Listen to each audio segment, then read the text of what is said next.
live now. So for those of you who are listening, hopefully I have timed this correctly. Welcome to this Nintendo podcast we do every Sunday night at 9 p.m. Eastern.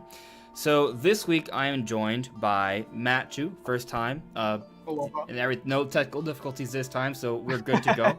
Right? He covers Nintendo content as well and other stuff related to gaming. Really funny stuff. Cool dude. I love your little blue character guy. I love his character arc. It's really fun stuff. So make sure to check out his channel. It is linked in the description below. Is there anything else you want to say about your channel, Matt? No, not really. I just do like weird videos with the blue dude. So yeah, just go check me out. Yeah, guys, if you're looking for a good laugh or something entertaining, this guy knows how to entertain, so check him out. And of course, Brandon is here. What about Nintendo? He is back, of course, and his channel is also linked in the description below, so make sure to check him out as well. What's going on with you, Brandon? Anything new this week? Just working all week, getting up at like 6, 7 a.m. It's been interesting. Sleep schedule has been like radically just reversed. I no longer stay up till like 3 a.m. I actually go to bed at like 11. It's crazy. Life altering. It's horrible. I don't like the work it. schedule, dude. The work schedule. For those watching, I will check in with the chat momentarily. So basic plan, right? What I'm gonna try and do is that I'll have we like doing the Q&A throughout the podcast. We're going to try and make it slightly more structured this time around. So what that means is basically I'm going to answer a set of questions, like 3 or 4, then revert back to topics. When we complete a topic, then we'll move on to the next one. Brandon, I didn't ask you this beforehand. So I don't know if you can do it. And if you say no, totally fine. But people have been asking me to try and do timestamps for the podcast. But I'm just like, but how? How? So how would I do that? So there are 3 main topics. There's tons of Q&A stuff, so it's like impossible to do that. It's just not realistic, unless someone in the comments wants to do it. If you want to just go for it. But if there's 3 topics, so if you have a chance, just like jot like relatively where we start, so I could just like go and check it afterwards. Oh, if not, no. Oh god. So the main topics for tonight, guys, is we're going to be talking about the Skyward Sword HD listing, right? So that's the big topic. We're going to talk about Skyward Sword for Switch, if it's coming, if it's not coming, what could it entail, all of that. So we're going to be focusing on that, but we'll also be sort of debating if this Mario render we got, I'll show you guys later in the podcast, if it's related to anything besides Nintendo's Twitter account just sharing something fun, or could it perhaps be teasing something like the Mario remasters? Maybe, maybe not. We'll be talking about that. And then also we'll be getting into Retro Studios actually coming out and saying, hey guys, we're hiring a lead producer for Metroid Prime 4. What does that mean? Why is Retro Studios tweeting this out? We're going to get into that and then talk about, our Metroid expectations in general. And as I've already mentioned, there will be Q&A between the topics, and that can take us in all sorts of directions that don't have to pertain to the topics at all. But that is the general sort of goal for the night. So, Matt, Brandon, you guys have any questions or any points you want to bring up before I address the chat? No, I'm good. Nah, start with the chat, bro. Brandon, did I give you too tall of a task? I will attempt it. I have an outline here that I'm going to... Right, yeah, so if you can just give me an idea of where those 3 topics are later on, that way I can just go in and put the time. Okay, it'll be easier for me to find timestamps later. Gotcha, fam. If we do a 2 to 4 hour podcast, it's just timing wise. Like I woke up really early to finish a video today, to go work a full day of work, to then prepare for the podcast, to then do the podcast after having been up really late the night beforehand. So it's just kind of like timing. It's not easy, and moderating chat. So there's all those different things. So that's why we don't always do the timestamps, but we're gonna try. If we fail, I'm sorry, but we're at least gonna try. Okay? It shall be attempted. It shall be attempted. So, let's check in with the chat, and then we'll get this show on the road here. Lots of guys in the chat. Welcome, everyone. How you doing? There's quite a few people, and that's great. That is awesome. Thank you for being here. Mangleman, hello. Blake Landry, Computer Robots, what is up? Mr. Cheese, the Joker. So the Joker's saying, I think the picture is simply about the remasters, remakes. I think they've been building up to it. He's got more to say here. I also think they'll be released in 2 packages, Volume 1 and 2, so Nintendo can justify an asking price of $120 altogether. Oh, God. But even if it's a tease for Odyssey 2, they originally intended on Delfino Isle being in Odyssey 1, but it was removed. So if that's the case, it could have been saved for DLC and turned into a sequel. So that's a lot there. Very interesting stuff. We'll get to the Mario things in a little bit, but one thing I'll say right now, very skeptical of Nintendo charging $120, even though it would be 2 different packages. I don't see them doing that. I just don't see it. Yeah. It's also not really following any of the information we have so far, and the leaks, the rumors, nobody's really saying anything like this, so... Right. Yeah, so nothing of that along those lines has been suggested. If it happens, great. I mean, more Mario content, the better. If we get an Odyssey 2 or Sunshine 2, that would be awesome. Not what I'm expecting at this point, but definitely that would be really exciting to see. And who knows? Maybe they are teasing something. There's a history of that, but we'll get to that in a little bit later into the discussion. Let's see here. Mr. Cheese, I hope to God it's a remake, but one of the leakers said it's not happening. Hope he's wrong, though. I think it's going to be sold in one package because the original Mario All-Stars was all in one package. I agree with that, actually. I do think that this is going to be one package based off the rumors we've gotten, based off the way... I just don't... I find it...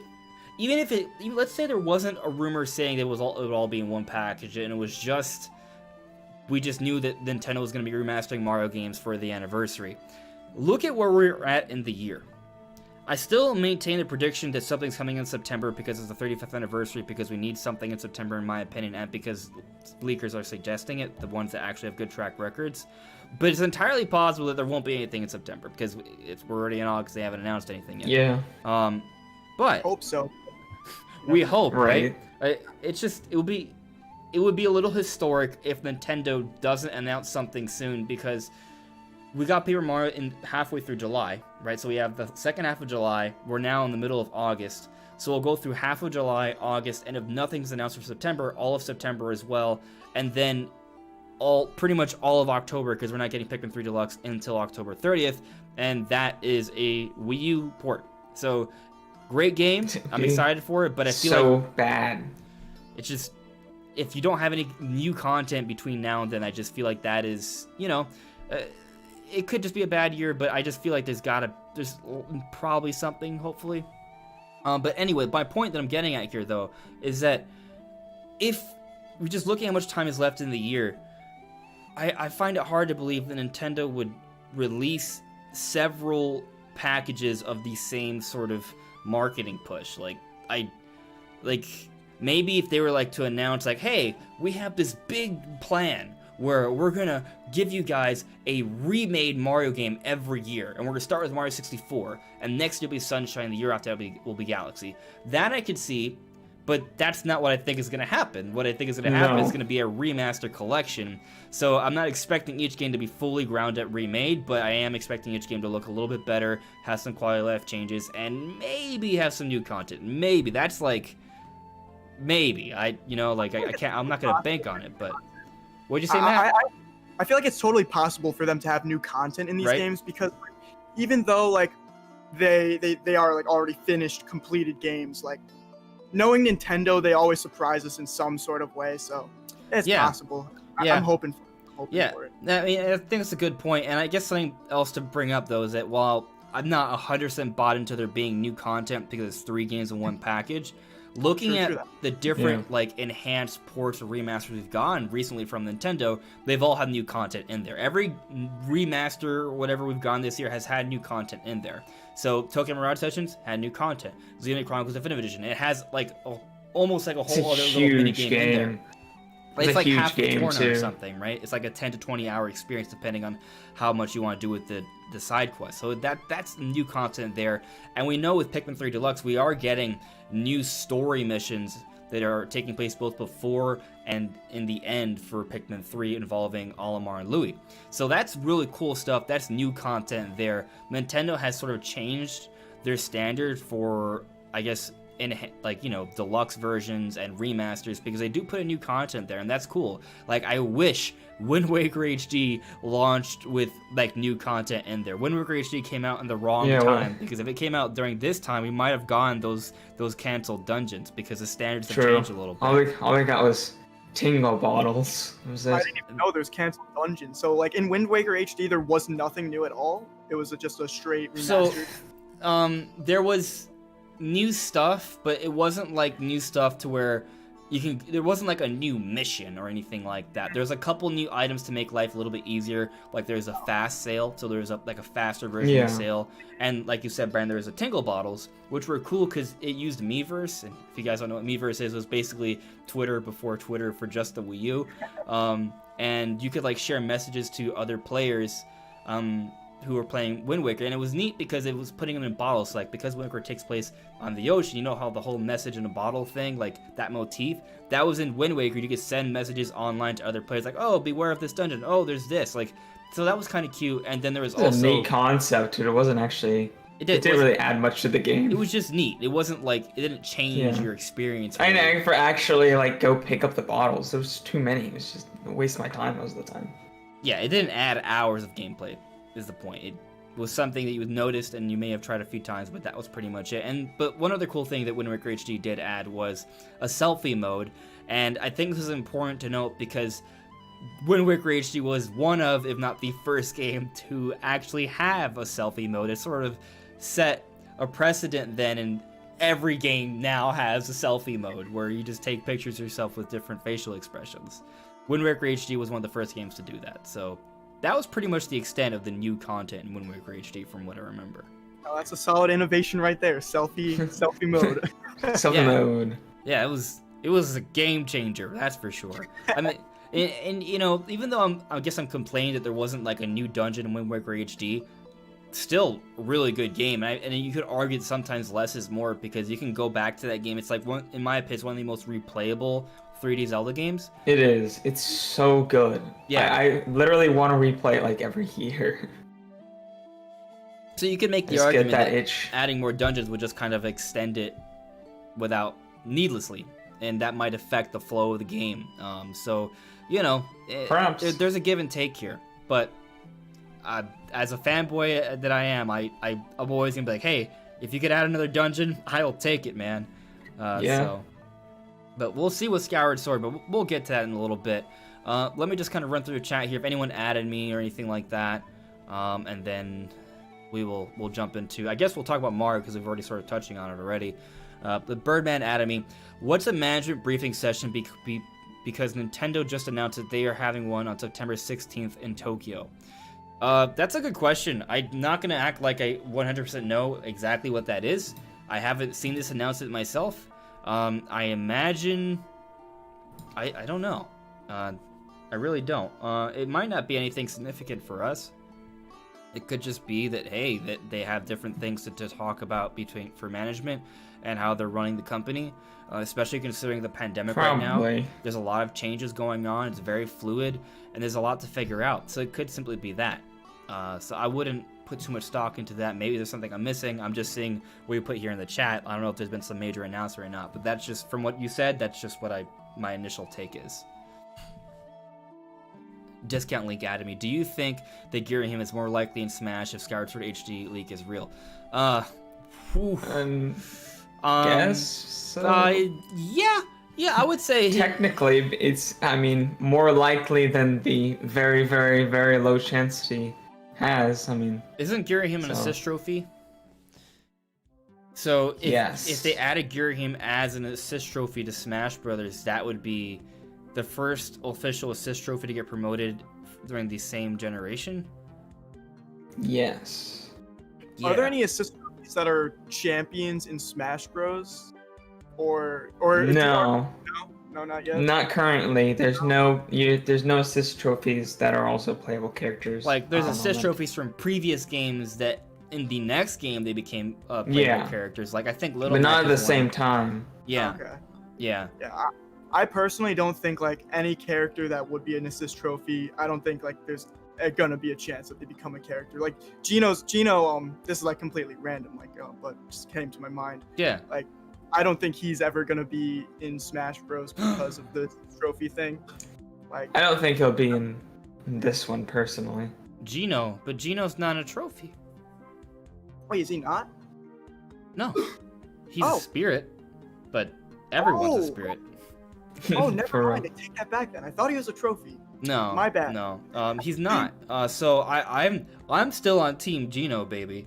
So I'm really hoping that maybe he gets in because I'm a longtime Nintendo fan. But you know, there's so many possibilities and there's only 5 spots left. So we'll see, right? I think it's interesting because there's only 5 spots left. Yeah. Cool. So like, yeah. Isn't this supposed to be the last Smash Bros. 2?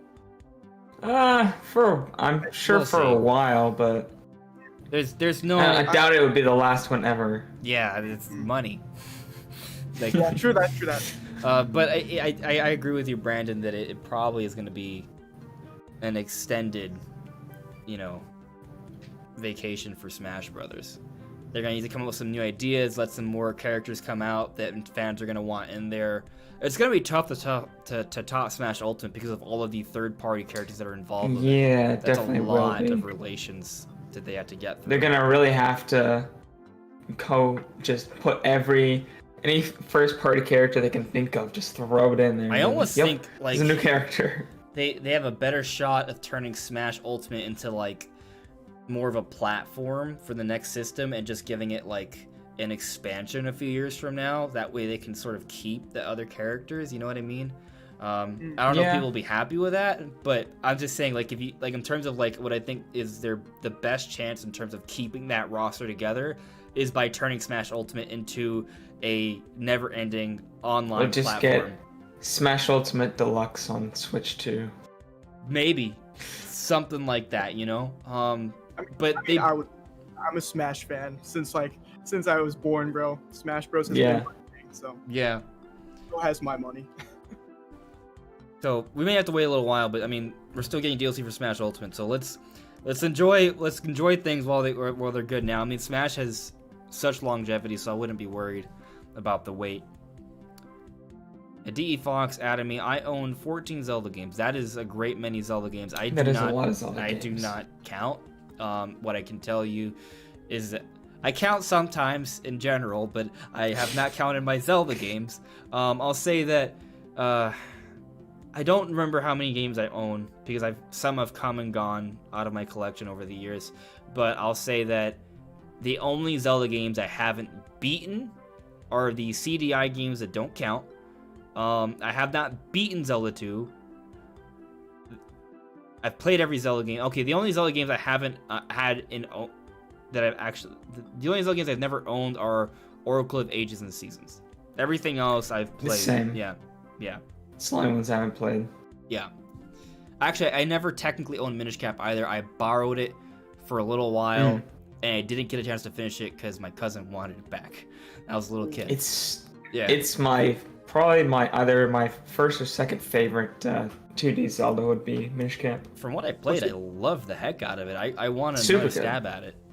Yeah. What's your other contender for the top one? Would be Link Between Worlds. Would be the second place. First or second. Yeah, I could see. Yeah, I feel like Link Between Worlds is maybe the best one to me. It's really good. I do have Minish Cap nostalgia, and I haven't played Oracle of Ages and Seasons, so I don't know. No. So if Nintendo decides to remake for that for Switch, that would be cool. Yeah, but especially since it's like really hard to play that game now. Yeah. Unless you have a Wii U. Yeah. Because who has that system? I have my Wii U. It's still great. I don't have mine anymore. Right, there's a series of questions, and I'll try to get more a little bit, but I think we should jump into topics now. So, Brandon, I guess this would be the opportunity to note a timestamp. So we're going to talk about this Mario situation first, okay? Now let me see if I can pull this up for you guys so you guys know exactly what I'm talking about here. I'm going to put up on the stream momentarily. Okay, so there we are. As you see, that is Mario having a good time. This particular tweet is Nintendo UK. And there's other Twitter accounts that are posting, and I saw the day before this was posted on Twitter. I saw it on Nintendo's like news eShop, and it just says "Stay cool, Mario." But if you take a look at it, like, there's a lot going on here. Like, you know, the visuals look pretty good. This looks like an Odyssey style kind of Mario. There's 2 smoothies, each with a different colored straws, red and green one, which you then may notice that Mario's on a red beach chair, while there's a green beach chair, and if you look in the background, there's a red boat, and then there's also a green boat. So there's a Mario and Luigi reference here, but there's no Luigi, interestingly. And then there's a Toad in the background, and people have noted that Toad in the background is like a stock, like, Toad image PNG that we've seen for years. So, of course it is. Yeah, so it's interesting. Like, this kind of reminds me of like 3D World with the enemy in the bottom right, but it's Odyssey with Mario, and then we have an old Toad PNG all the way in the background. But the image looks like really, really high quality. And I'll just tell you right off the bat, when I saw this, I was like, ooh, is Nintendo teasing something? I got really excited. I was like, hey guys, look at this. Isn't this interesting? But at the same time, I think it has to be said that while there is a history of Nintendo teasing things before, even through their Twitter account, and it hasn't been blatantly obvious. Like, a great example would be the Chibi Robo with the fire. That was a tease for Nintendo Direct Mini, and also the Praise the Sun sort of meme with Dark Souls, which is the final reveal in the Nintendo Direct. And like, how would you relate Chibi Robo to Dark Souls? You know, like, it was a tease, but it was super, super subtle.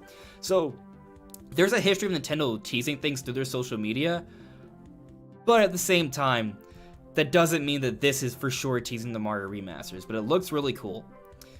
And there's another older Mario tweet that's from a year ago. I'll get to that in a little bit. I just first want to kind of get your guys' take on this Mario image and what you make of it. I mean, I don't think it means anything, to be honest. I would think so maybe if they were actually like on Isle Delfino or something, but this is just like a generic beach. Right, it's like the stars aren't even shine sprites on Mario's pants, it's just stars. No. Yeah. Yeah. It doesn't actually seem to be hinting at any specific Mario game. No. Yeah, but I don't know, it's like the beach setting itself is like kind of, that's Super Mario Sunshine's thing, like the summer beaches and the water and whatnot. And in this picture you see like all of that. Like, even though like it's not really directly connected, there's already these rumors of like the Super Mario remake collection. So I don't know. It would be weird though to only tease Sunshine twice in a row. True. Like, why would you do that? That's a good point. They haven't teased anything else from what we... What's so special about Sunshine? It's not even that great of a game. Well, okay, you gotta stop with that. I never had the chance to play it, sadly. Well, when you play it, when it's remastered, you'll think it's really great, and you'll be like, why was Brandon saying it was bad? This game is awesome. I didn't say it's bad. I just said it's pretty good. Okay. So, like, I hate to agree with you, but, I mean, you're probably right. It probably isn't, like, a hardcore tease. But... Now, if you want to go into the just crazy speculation side... You could think, okay, maybe if this is a tease, there's a big focus on everything being doubled for Luigi. Maybe there's co-op mode for every single remastered game. Maybe each one has Luigi playable throughout it. I mean, Galaxy already had Luigi playable, so that wouldn't really be that big of a change. But adding Luigi to 64 and Sunshine would be pretty awesome. That would be great. Yeah. Now, let me show you this old Mario render. Because people have noted that this one, so I want to point out, this one's from August 22nd. Let me see here. Yeah, it's showing up. August 22nd, and this other one was from August 12th, a year and a, so it's basically a year ago. Okay. We got this other Mario watermelon thing, and people were like, "Oh, this is for Sunshine." And what was crazy about the wording here in this tweet from a year ago was, "Even Mario needs a little summer vacation. No matter where your summer odyssey took you, we hope it was filled with sunshine." So like, that was like, that one was a bigger potential tease than this thing ever was. Yeah, I'll say that my opinion is that this tweet from last year was at the very least, without a doubt, a reference to Mario Sunshine and Odyssey. A reference doesn't mean that they're teasing a new game. It just means, hey, they were referencing Sunshine. But I'll also say that, just because it was... So people have said, oh, because the Nintendo's done this before, we never got anything from it. That's people's reason to think that this is just they're just a reference and nothing else. But I'll argue that if the Mario remasters are real, and I think they are, but let's say they're real, and a lot of the promotional material for the Mario remasters look just like this Mario with the watermelon, look just like the Mario on these beach chairs, then I'll be like, hey, this was 100% a reference, and just because the game didn't come out until about over a year later, that doesn't mean they couldn't have been teasing it all the way back then. I think it's possible. It's true. But I also get it, like, it's for summer. It's absolutely, yeah. So, I guess it's possible. I mean, these remaster collection probably wouldn't take that long to make.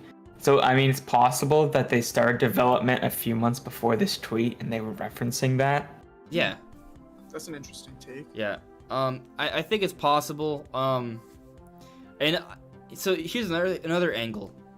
Even though it may not really be using any sort of material from the actual Mario remasters, and it's just like some cool little render they created just for this or what have you.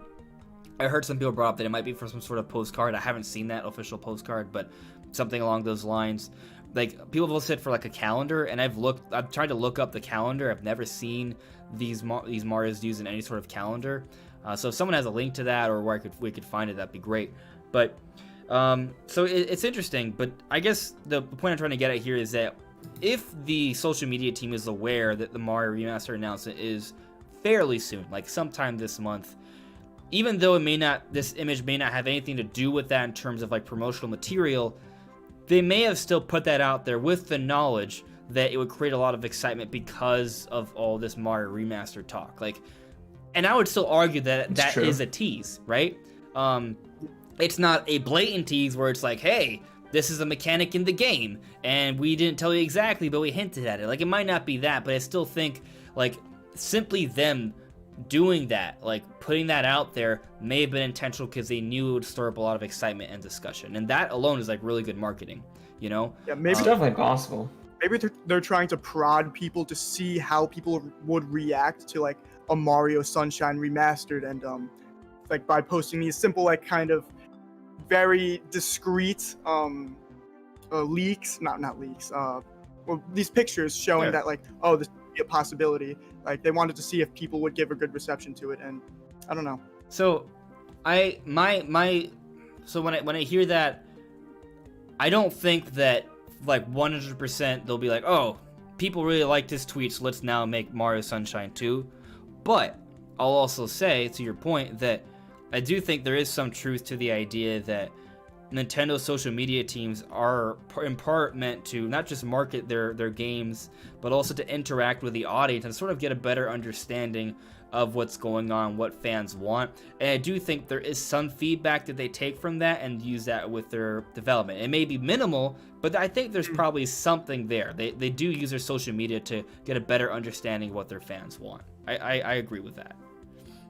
Okay. So there's one more thing I want to address, though, with this Mario image. I want to pull it up again. So if you look carefully at the old watermelon Mario, you'll notice that it's not like a perfectly, like, edited image. Like, you can see, like, the white pixels on the sides, like on top of Mario's hair, for example, and the background's obviously far more simple. My point is that this render of Mario on a beach is far more basic than the new one that we got. So it is true. It's far more progressed, far more developed. You know, like, by comparison, there's a lot more detail and work put into this new one. So this is playing to the side of the argument that maybe it is like a tease. Like, what if back then, a year ago, they were just starting, they're still, you know, had a lot of work to do with these Mario remasters, but as they've developed and worked on the art assets and all of that, they had more developed renders and pieces of imagery to share. and that's why this one is more developed. It also could just be that, hey, they just put more effort into this one, you know. But I just think it's worth noting that there is a clear distinction in quality and detail between these two images. I mean, you're not wrong. There's definitely a lot more quality in the second one. It's a lot more detailed. I don't know if that really means anything, but it's possible. Kind of odd with like the Mario and Luigi different theme things, like the two. That is odd. Different drinks, two different boats, like that like stirs some sort of question that like I don't really know the question specifically, but I feel like that definitely means something. Right. Or like I like the idea that it means that Luigi will be playable in the remasters in every game instead of just Galaxy. Yeah, like what if? So okay, here's an idea. All right, I'm gonna fulfill the L is real finally. Yeah, what if? So Truly. Let's say this render it doesn't look anything like the Mario remasters. Like it doesn't look anything like it. It's nothing like that. But it does turn out that Luigi's playable in Mario 64 and Sunshine. If that happens, but this renders don't look anything like any promotional material used for the Mario remasters, would you say that this was a tease? I'd say that it has a higher probability, but I wouldn't know 100%. Honestly, go on. No, I wasn't gonna say anything. Go on. I would honestly say that probably not. If they're like not looking similar, like I don't think their social media simple like just little post of like a Mario Luigi themed like beach picture. I don't think that would like tease like I don't think that post would be intended to tease something if they're not like really looking similar and graphically wise. Right. Also, I'm on the side of if it turns out that they have this focus on Luigi being playable throughout the Mario remasters, I do feel like this image would be a tease for that. But we'll see, because I'm not sure I expect that. I think Luigi will be playable in 64 actually. That's what I don't think Sunshine necessarily, but I feel like if they were to do any sort of like new content for Mario 64, having Luigi playable would be like my biggest best bet, especially after after the Giga leak where Mario 64, a whole bunch of other older games were leaked. We know that they were working on Luigi to be playable in the original Mario 64. Some of his assets are in the base code for that game, so if they're going to go back to that code and remaster it, there's not that much extra additional work that needs to be done to make him playable. True.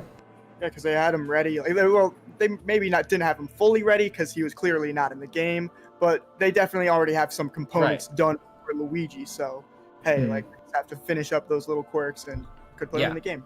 Yeah. Yeah, so I think maybe there could have been something there. But I guess since we're on the note of the Mario remasters, like I already put out a video where I put my final predictions. My predictions is coming out in September, even though it hasn't been announced yet. It may come out in November instead. Totally possible. So I'm kind of done like giving my take because I put everything I think out there already. If someone asks me a question, I'll answer it for sure. But at this stage of the game, with how late we are into August, how do you guys feel about these rumored Mario remasters? Do you think they're going to get announced soon? Do you not? What do you guys think? I still think they're coming. I think it will be pretty soon. I think we need to know something soon, especially if anything is going to come in September. We have to know like this week. So if you're hoping for something in September, I think we got 2 weeks. That's my Really? Yeah. I hope it's next week, but I think we got 2 weeks. I feel like it's totally possible because with like Paper Mario, like the Origami King, they announced that pretty like close to the actual release date, and right. But we're already to get anything on September. We're already past that. We're already close. Yeah. It's already closer. Because Origami King was announced May 14th, and it came out July 17th. So it was basically 2 months. When are you guys expecting the Mario remaster to be like fully kind of the release date, if it were to happen? Well, assuming Nintendo's not dumb. No, Nintendo's not dumb, but like we all want the game to come out sooner than later. My prediction is that it would come out in September, but they still haven't announced it, so I'm a little concerned for my prediction. Yeah. But so November could be a possibility, but I think September. When in September? Hard to say for sure. I want to say like around the middle of it. Like I think it's like as far into September as possible. I don't know, because like having a 3-pack like Mario remastered game and just releasing it announcing it and releasing it this close, like within just a month, like time. I don't think Nintendo would do that personally.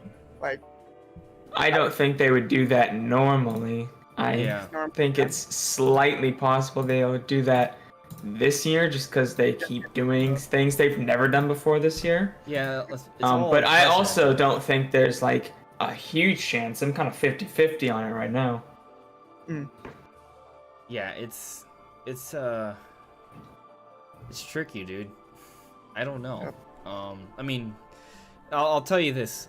The leakers, the people who know what they know, who have good track records, like some of these people are working for news outlets like VentureBeat and, for example, like Jeff Grubb.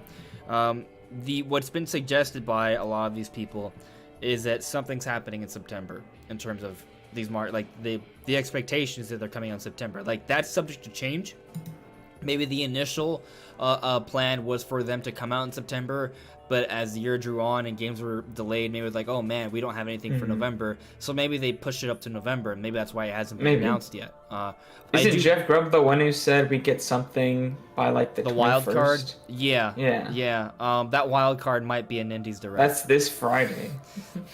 That's why I'm like maybe 2 weeks, because there's some discussion there's an indie showcase coming really soon, and the indie showcase might come first, so we might get an indie showcase next week, and then we wait another week to get the Mario Remaster announcement. Or normally I like an indie showcase, but not now. So the problem with an indie showcase is just that it would be kind of like the direct mini partner showcase. What was there wasn't necessarily bad. It was just nothing we really needed for now, because we don't know about anything for this year. Everything that was there was mostly for like well into the future, and it wasn't anything new besides Shin Megami Tensei. So fans were like, hey, this is not what we wanted, so we're upset, you know? Like, another great example of Nintendo doing things the right way, I think, is they announced Metroid Prime 4 first, then they were like, hey guys, we also have Metroid Samus Returns. You know, that's the smart way to do it. Where you have the bigger announcement around the corner, let fans know that's coming, and then share the other stuff. Because I feel like if Nintendo had a main Nintendo Direct, and they showed us the good stuff like the Zeldas, the Metroids, the Marios, the Pokemons, and all that good stuff, and we now know about that, even if it's not coming really soon, we at least got something from Nintendo. We know about it now, right? So we have something to look forward to.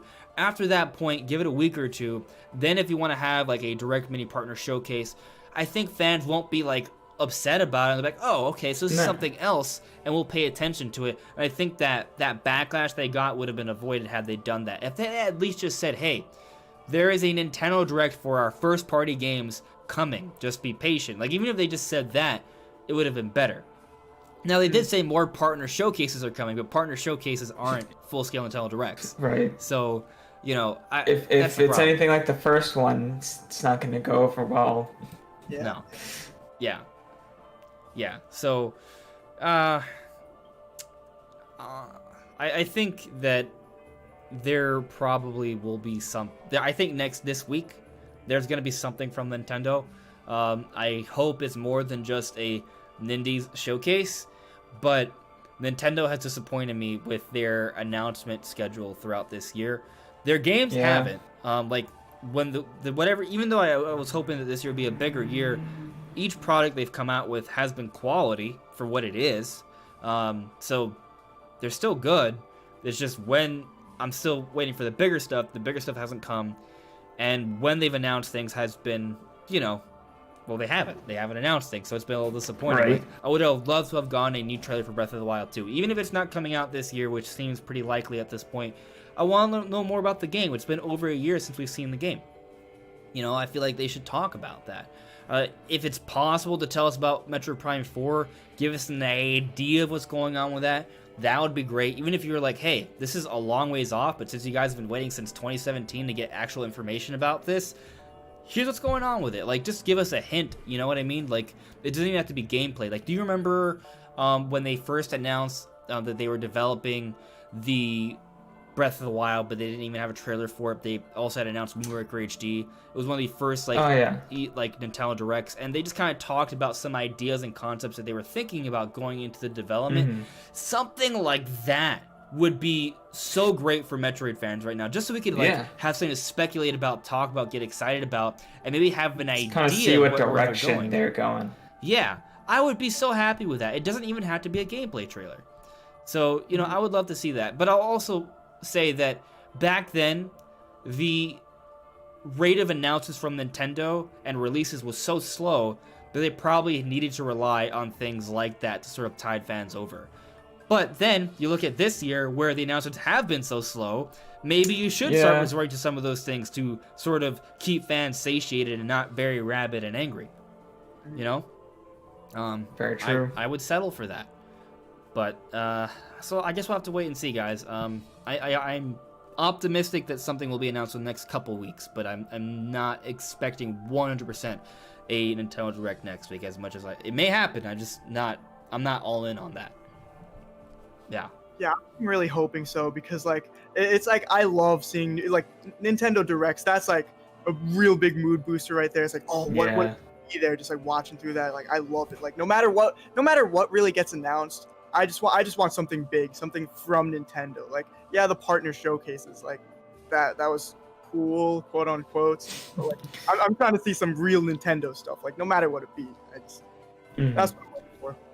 Yeah. Feel you. Yeah. There's nothing more hype than waking up and looking at your phone and seeing Nintendo Direct and it get announced.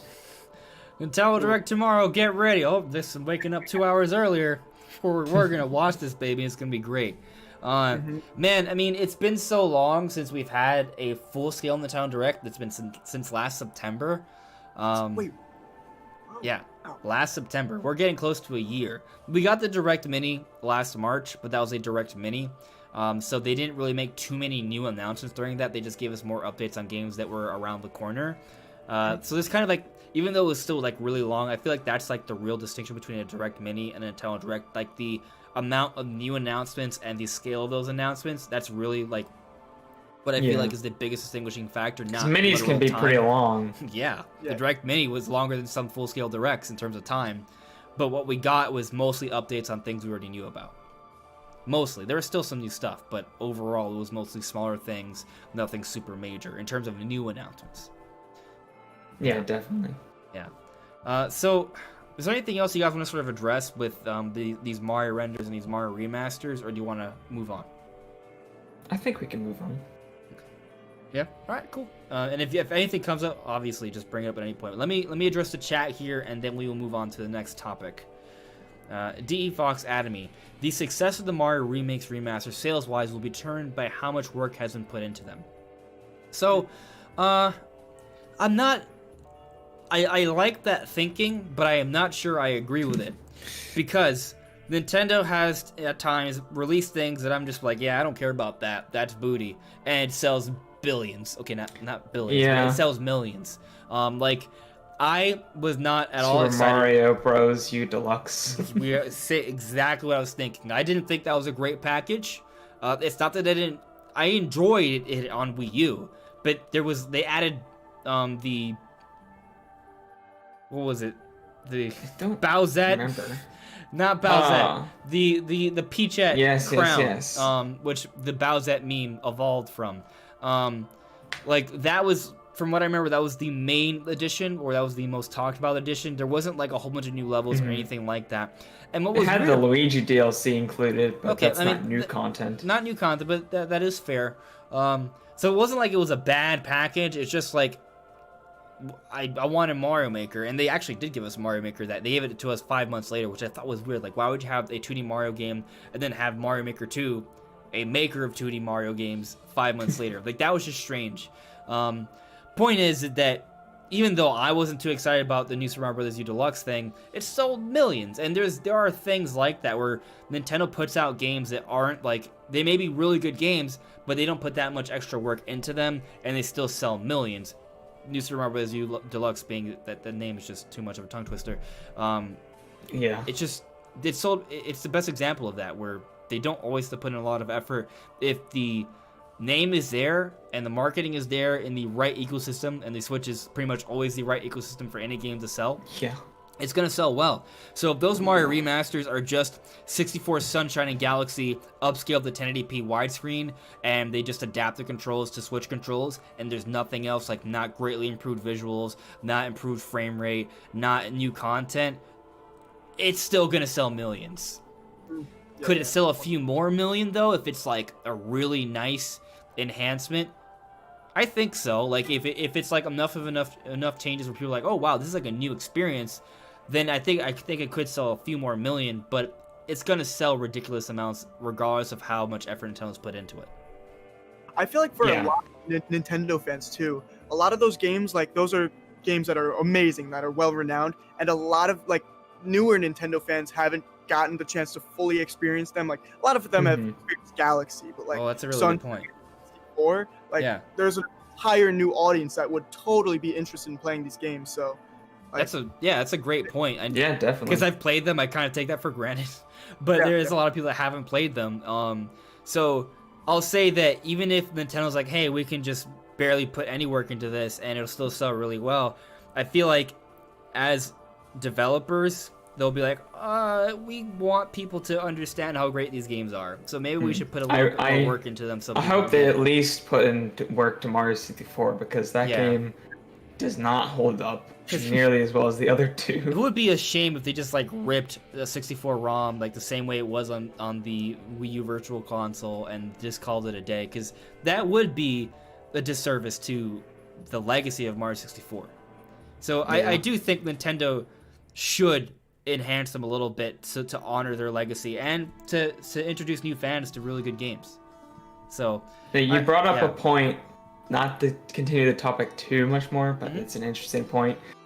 Will they improve the frame rate of the two games? Do you think Mario 64 and Mario Sunshine will run at 60 FPS, keeping in mind that a lot of console games are built around their target frame rate, and you have to recode the game in order to get them to work at different frame rates? Now, I don't know if that's the case for those games, but a lot of games are like that. I'll tell you this. I've seen, and I can't think of specific examples that come to mind. Actually, yes, I can. Dark Souls Remastered on the other systems made that game 60 frames per second.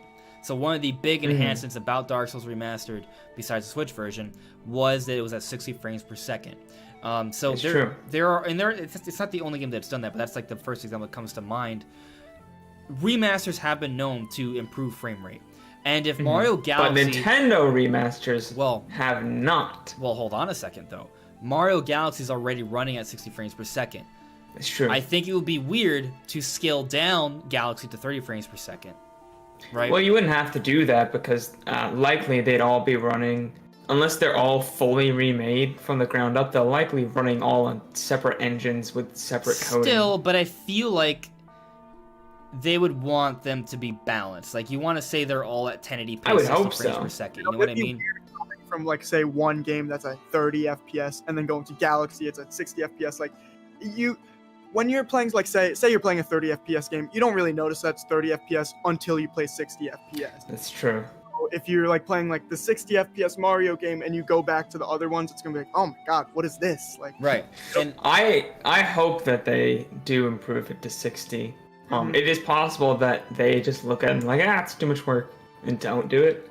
The other problem, though, is that if Nintendo takes that approach where it's too much work, or we don't want to put too much work into this, then what does that say about all of 2020? Because at this point, everyone's pretty much pinning all of their hopes on the Mario remasters. Like, that has been the hottest topic from Nintendo fans this last half year or so. And maybe Nintendo has something else that's really exciting. Maybe Breath of the Wild too. Probably not, though. My point is that maybe they have something else really big for November, but this is at least going to be like the second biggest thing for the second half of the year. At least, maybe the first. If it ends up being like kind of like just straight ports or very minimal enhancements, that's not going to be a good look. And I don't think Nintendo's going to do that, though. I think that these are going to be solid remasters. I think we're going to be like, all right, they did a good job. And I'm not expecting this to be like fully grounded remade graphics or anything, but I think that they're going to put some nice quality additions to this game. Like, they're going to make them better. So I'm going to side with that they will be put into 60 frames per second, but we'll see. Okay. Yeah. Moving on with the chat, though. Let's see here. Mr. Cheese, do you think there will be a Mario Direct soon or ever? So interesting point. Like, so what if we don't get an Nintendo Direct this month? Maybe we get a Mario Direct this month, because there's been some discussion that maybe we won't get an actual Nintendo Direct until September. And if that's the case, maybe we get a Mario Direct this month to sort of tide us over until September, and then that's when Nintendo's like, okay, we're now fully ready to tell you what's going on with everything. Maybe. Or maybe we just get a Nintendo Direct this month. It's one or the other, I think. Like, either we get a Nintendo Direct this month, or we get just like a Direct Mini. Let me rephrase. We either A, get a full-scale Nintendo Direct in August, and that announces everything that Nintendo has planned for the next few months, or they have a Nintendo Direct Mini or a Mario Direct, and then later into the year we have an actual Direct. One or the other, I think, is happening. Or Nintendo I think it's kind of late in the year for them to have like another Direct. It's usually, unless it's a game-focused Direct, usually September Direct's the last one. That's what. Well, if it's a Nintendo Direct Mini, then I see your point. That could maybe hold them over until like January. But if it's a Mario Direct, they can't get by with that. They could do a Mario Direct and then do a major Nintendo Direct the next month if they wanted to. That's fair. Unheard of at all. But I guess your point is that if it's a Nintendo Direct Mini like the one in March, then they could conceivably wait another 6 months. Yeah. There'd be no point in doing a full-scale Nintendo Direct like the next month or two. It'd be weird. I'll say though that if we do have another Nintendo Direct Mini and we wait another 6 months, oh god, that's gonna be bad. Yeah. We're like right now we're waiting a really long time for Nintendo to start showing us what's going on. If we go another 6 months with like 1 or 2 announcements only, that's not good. They're gonna start losing out on a lot of sales. They've had a great year this year, record year this year. They're up 428% in profits. Like Animal Crossing is like one of the best-selling games of all time. Like that's all true, but they're gonna start. They have great momentum right now, even with the slow year. They even though it's slow, they can still like put out a couple games this year and then have a really strong 2020 and everything will be fine. But if they go another 6 months and just announce like another Wii U port or two and nothing else, that's not good. I don't expect that, but I'm just saying that like I don't think Nintendo can do that either. No, that would start affecting their sales, I think. I don't think that, like, Nintendo's a big company. They're worth so much money. Like, I don't think they would do that because that would bring them down very, very far. Because, like you said, this is a very good year for them. They're on a very big upward trend. They probably want to keep that ball rolling. So, yeah, I would exactly. They're gonna probably do something by the end of this year, but you could never really know. I don't know. Yeah, I mean, well, that's the thing. Nintendo's become super unpredictable this year. Super unpredictable. Oh, a discount link added me. Wasn't Min Min a assist trophy? Min Min was a spirit. Min Min was wanted to say sticker.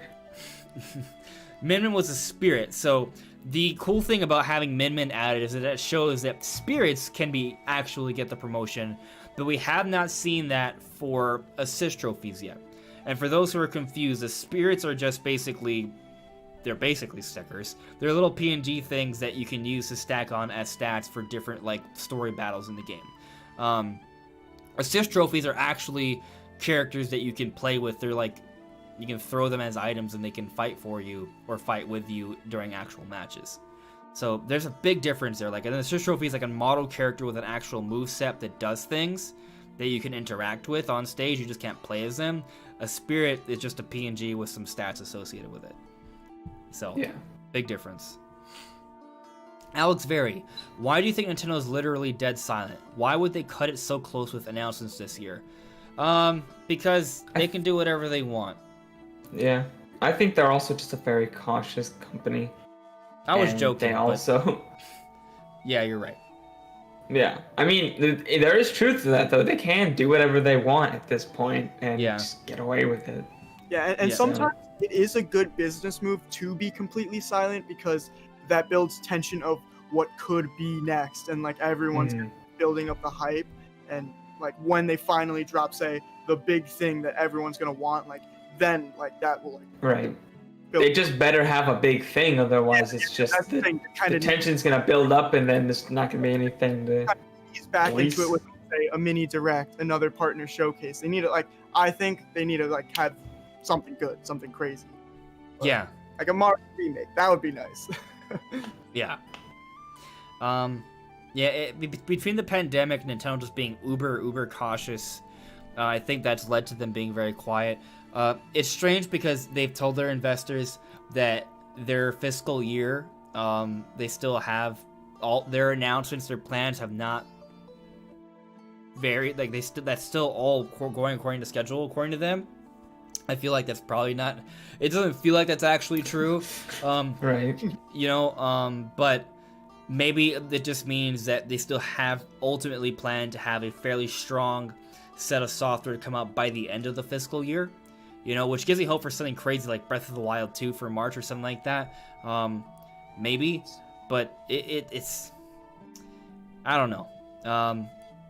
Again, we might get a direct next week or the week after, and it might be a full-scale Nintendo Direct, and they'll tell us about things that are coming this year, like Mario remasters and maybe like a Splatoon spin-off or a 2D Metroid, and then they'll also talk about things for next year, like Breath of the Wild 2 and Metroid or Bayonetta 3, and then all of a sudden we're like, oh, okay, we know about things coming for the next 9 months or so. We're good, that's all they have to do to kind of resolve everything. But yeah, they're taking their time, but once they finally talk, it's gonna explode. That direct's gonna be number one on trending. Whenever it comes, it's gonna be big. Say that again? I was just agreeing with you. Oh, okay, cool. So Blake Landry, I don't think the Mario remasters are connected to this. I think this is Mario Sunshine 2, not Odyssey 2, because why are we focusing on Mario Sunshine? Well, Mario Sunshine 2. That'd be crazy. Is that a thing Nintendo would actually do, though? If you have to choose between the two options here, is it Sunshine 2, or is this just a reference to the summer, and just paying homage to the history of Sunshine, but not actually doing anything with it? I'll side with the more boring one, even though it's boring. I'm sorry. But I still think the Mario remasters are a thing. So because I think the Mario remasters are a thing, I just don't think Sunshine 2 is in the cards at all. Mm-hmm. I also feel I don't think Sunshine 2 makes sense for them either. Why would you make a sequel to Sunshine instead of another sequel to Galaxy or sequel to Odyssey? What you can do is have a sequel to Odyssey and have a big Sunshine component. It's true. That you can do. I don't think they've made I could be wrong, but I don't think they've made a sequel to say a Mario game with such a big time gap. They have Galaxy, then Galaxy 2, which came out right next to each other. 2.5 years, right? Yeah. But Sunshine came out so long ago, and then they're gonna come out with Sunshine 2 now. I don't know. I don't think that would really be the case personally. Have we ever seen? Well, I'm sure we've seen some sequels, but direct sequels like that, where there's years and years between one game and another. I'm sure there probably are. I don't know if we've examples, seen one in a series where they've kind of moved on before. Yeah, we've seen some where they stopped the series entirely for a long time and then made the sequel. Right, and they come back to the series, so it inherently has to be a sequel. But for series that are long going and have other, if you have other installments of that series, and then you go back to making a sequel to one particular installment years later, that would be strange. That all said, I would love it if Nintendo were to go back and make a sequel to Majora's Mask, make it a trilogy, man. I'm all for that. But again, it's not. I'll also agree that it's not likely. So, I'm not expecting Sunshine 2, but I do feel like if there is a sequel to Odyssey, which I think is coming at some point, probably not this year, that would have potentially a major Sunshine component, especially if the Mario remasters come out this year and Sunshine is sort of popularized to fans and such, and then they could use Sunshine to help push and market Odyssey 2 if it's going to have a major component in the sequel a year or two from the down the road. I could see maybe that happening. Yeah, I could definitely see that. Maybe. Possibly. Captain Rex, my dream, Star Fox trilogy. They better be all new Star Fox games and not retelling the same story for the 7th time over. Didn't they released like a new old Star Fox game kind of recently on some retro like mini console? The SNES Classic, they released Star Fox 2, yeah. Well, I mean, actually, if you want... We were just talking about, like, sequels where there's been a whole bunch of installments afterwards. Technically, we got a sequel to Star Fox years later, but that game had been made. They just kind of, like, put it in a closet because it didn't make sense at the time in terms of marketing to release it. They didn't develop it again. Well, they might have to rework a couple little things, but it was very minimal. Still, I mean, that is an example. Hey, there you go. So, the Joker. I still want Twilight Princess 2, please. Maybe. Actually, that's probably as good of a segue as we're gonna get. So, I would love to see, like, Twilight Princess and Wind Waker and Skyward Sword all put to some sort of remaster collection. I've been theorizing about that for a few weeks now. But we recently got, Brandon, this is the, if you can put down a note for the I got you, bro. The Skyward Sword HD, or it's not, we don't know if it's going to be HD, but it probably will be. Skyward Sword has been listed on Amazon UK for the Nintendo Switch. Now, a few different things with this. One, we've seen listings before, and it's amounted to nothing. Oftentimes, sellers, like your Best Buys, like your Amazons, may list something simply in preparation for a potential announcement that may or may not happen. Like Prime Trilogy's there's been so many listings for that game, and I think it's because it's like this rumor that's been so rumored for so long. Everyone believes it to be real. I think it is real, and these sellers probably think it's real too. They just think it's probably a matter of when. So they might put out that listing because they want to beat out others to get that pre-order there, because it makes sense for them. If they're the first people to get the pre-order out there, then guess what? They make more money. So there's that pressure to be a little bit predictive, and it's possible, given that we've already got some trademarks for a whole bunch of Zelda merchandise last week, suggesting that there are plans for the 35th anniversary for Zelda, the same way we got that for Mario as well. And because the 35th anniversary is next year in February, it makes sense to think that maybe there's some sort of Zelda around the corner, especially with Skyward Sword, because a couple of years ago, Eiji Aonuma, the Zelda director, during a Zelda concert, basically told fans, you want Skyward Sword on Switch, right? And then you didn't talk about it again because it was probably not a good PR thing. But yeah, I think it's not a crazy thing to consider as a seller who wants to beat out others for pre-orders to maybe list Skyward Sword. So it's possible that this is just a preemptive listing for that reason, but it's also possible that they have the no on something and Skyward Sword is right around the corner. Like that also could be the case.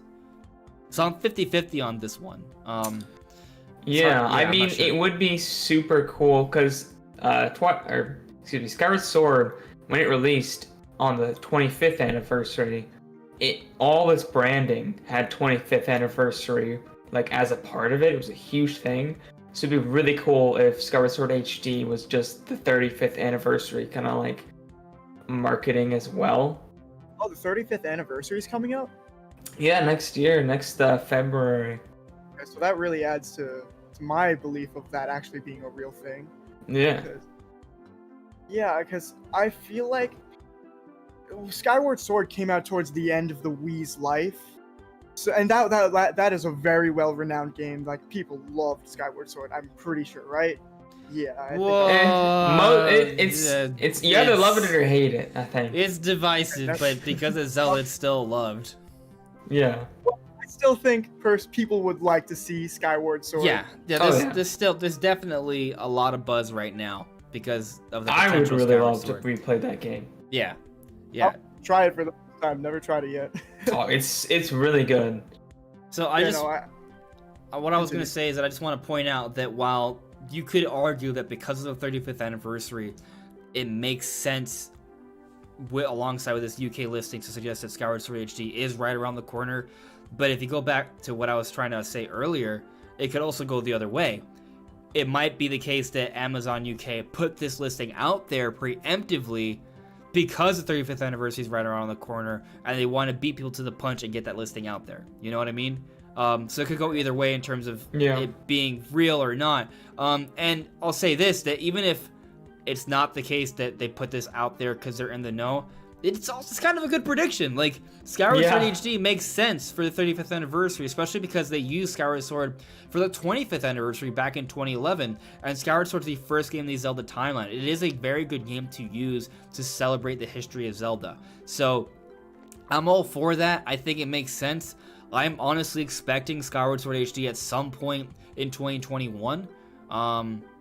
That's what I'm thinking. I have a hope that's going to come in a collection with Twilight Princess and Wind Waker, because it's all going under the assumption that the Mario remasters are real. So if Nintendo sets that precedent for the Mario remasters, where it's a 3-game compilation of old games, then maybe they could do the same for Wind Waker, Twilight Princess, and Skyward Sword, especially because Wind Waker and Skyward Sword Wind Waker and Twilight Princess are already made. So there's less work to do for that one than the Mario remasters one. You just have to include them in the package. Yeah, that... I would be so down for that. I want to replay them all. I definitely buy that in a heartbeat. Yeah, no, I feel like, being that it's like the 35th anniversary of Legend of Zelda, there definitely has to be something. Because Nintendo usually, like, they hit those marks for the anniversaries, because that's a great selling point right there. It's like, people see that marker as like, oh, that's... and they kind of just gravitate towards the game, and people end up buying it. So they do, at least for Mario and Zelda, they tend to do something for the anniversary. Zelda's honestly on the rise to kind of compete directly with Mario now too. So yeah, it's past Mario Odyssey in sales. It's outpacing it. It's crazy, but yeah. Some people, just to be clear, so how it worked is obviously Breath of the Wild came out first, but then Mario Odyssey came out a few months later and passed Breath of the Wild. But then Breath of the Wild caught up and is now past Mario Odyssey. So it's actually selling at a quicker rate right now than Mario Odyssey, which suggests that as time goes on, it will just overall just be a better selling game than Mario Odyssey. I think it does. I think it has more selling power. Yeah, now maybe Mario Odyssey gets a boost because of the whole Mario Anniversary Collection thing, but then maybe Breath of the Wild will get a boost with Breath of the Wild 2 and the Zelda Anniversary Collection thing. Yeah. So, hard to say. They're both have sold 18+ million at this stage. It's crazy. They're doing really, really well. So, I think the Skyward Sword thing is coming next year, even if this listing doesn't mean anything. But some people are suggesting that maybe Skyward Sword is coming out this year, like as a November game or something, because we don't have that many games for this year. I mean, I guess they do. They have said that they want to get a Zelda out every year, and they don't have one scheduled for this year. So maybe they could do it and just be like, it's close enough to the anniversary and market it.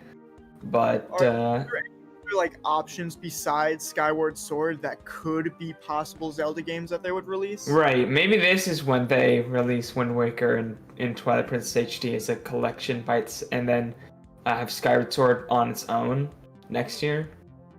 I could see them doing that. Or vice versa. I feel like it makes more sense to get Skyward Sword HD out this year. If you're going to separate them, why would you... I just think if you need, like, new content for this year, why would you release something that just came out a few years ago as opposed to... You know what I mean? Like, it just in terms of timing. I guess, but if you want Skyward Sword to hit that 35th anniversary, then that makes a lot more sense. Yeah.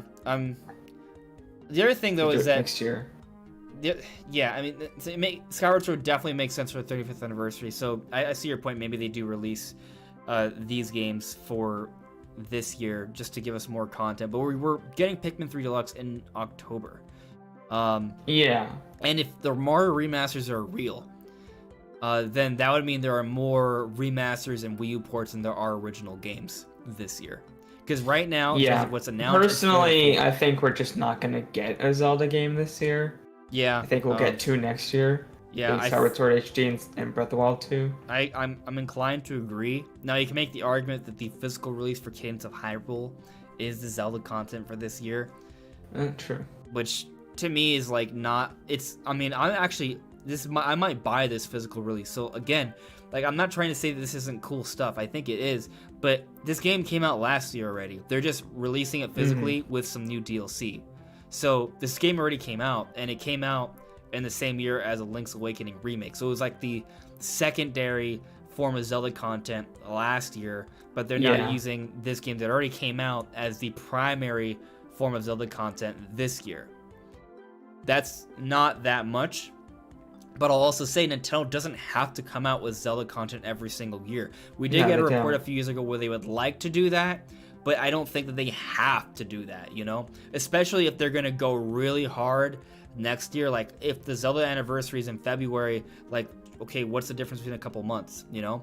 Like, the 35th anniversary may be huge because we may get, like you said, we may get both Breath of the Wild 2 and Skyward Sword HD. Or maybe my theory, prediction, hope is right, and we get a remaster collection of 3 different Zelda games and Breath of the Wild 2 all next year. Like, that would be insane. Maybe that's a lot. It is a lot. Point is that Zelda is going to be a big thing next year, so I think they can get away with waiting a few months. I don't think they have to do that, follow that rule of having a Zelda game every year. Yeah, I don't think they have to follow. I don't think there will be a Zelda game this year. When did that rule I kind of get like I think it was just in an interview that they were just like wanted to do that, but I don't remember exactly when or from what source. Wait, when they said that they want to have a game come out every single year? Yeah. So I'll tell you, when I Google it, there's a Eurogamer report saying that that's what they've sort of heard. But I can't. There may be an interview coming specifically from like a Nintendo representative, but I have not seen that. Okay. Yeah. If I do a quick Google search here, Zelda game every year, what comes up? To a rumor on Reddit. There's not a lot that comes up with a quick Google search here, but I know Eurogamer had a report with it because I talked about heard that around somewhere, like, and I know like that was kind of a trusted thing, like that. Well, I mean, Eurogamer is in general trustworthy. Like, they told us what the Switch was before the Switch was announced. Yeah. There you go. Yeah, they're at the time of this article it was from 2017 or 2018. Yeah, they were saying that it's still their understanding Nintendo wants to sell the game every year. They want to try. So, you know, but again, like, it's not something that they have to follow. The point is that because of the Zelda brand and how big it's gotten, like, they want to kind of use it like Mario, where they use Mario like everything. Zelda's gotten bigger, so it's smart to use it. We're getting something this year, and next year is going to be huge for Zelda. So I don't think they have to have something out this year. Will I take a Skyward Sword HD? Absolutely. 100%. Like, I'll take Skyward Sword HD over nothing. Of course, like, I want it. It's going to be good. Yeah. So even if we end up in a year where there's like 6 remasters and Wii U ports and just 3 original, like, that's better than nothing, you know? Like, so I'll take it and I'll be happy about it. It's just not something I expect. So yeah, that's what I'm sort of thinking. But do you guys think there's a chance we get Skyward Sword HD this year? Chance, but it's low.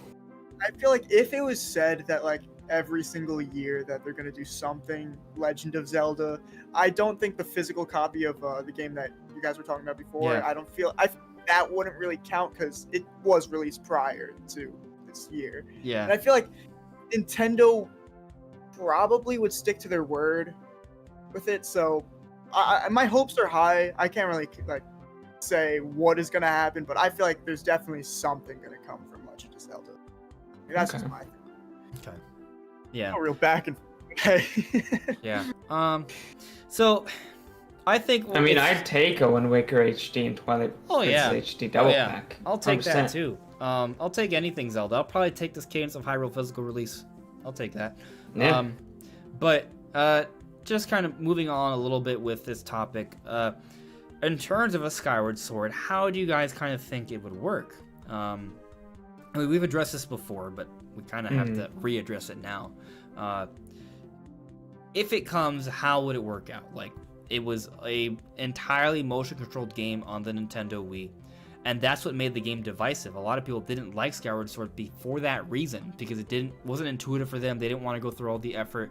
I enjoyed it, but I'll also say that I would also want them to have a dual analog control option in there. Like, I think they definitely 100% need to map the Wii controls to the Joy-Cons, which they can easily do because the Joy-Cons are better versions of the Wii remotes, and there's no IR sensor used for Skyward Sword, so there's no limitation for doing that.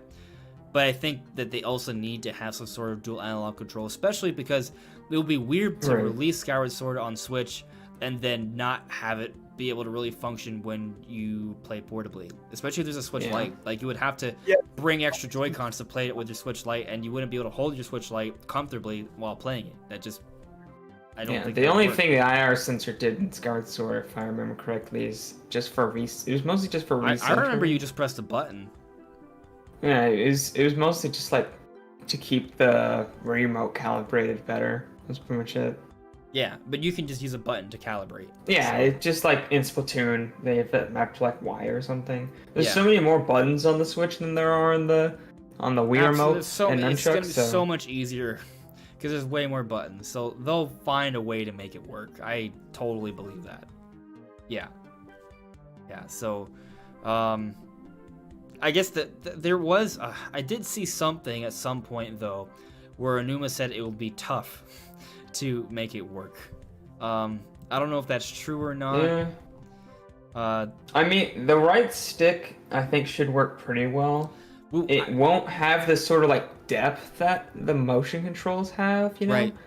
So for like stabs, maybe you can like click in the stick or something. I'm not sure. Here's the thing though.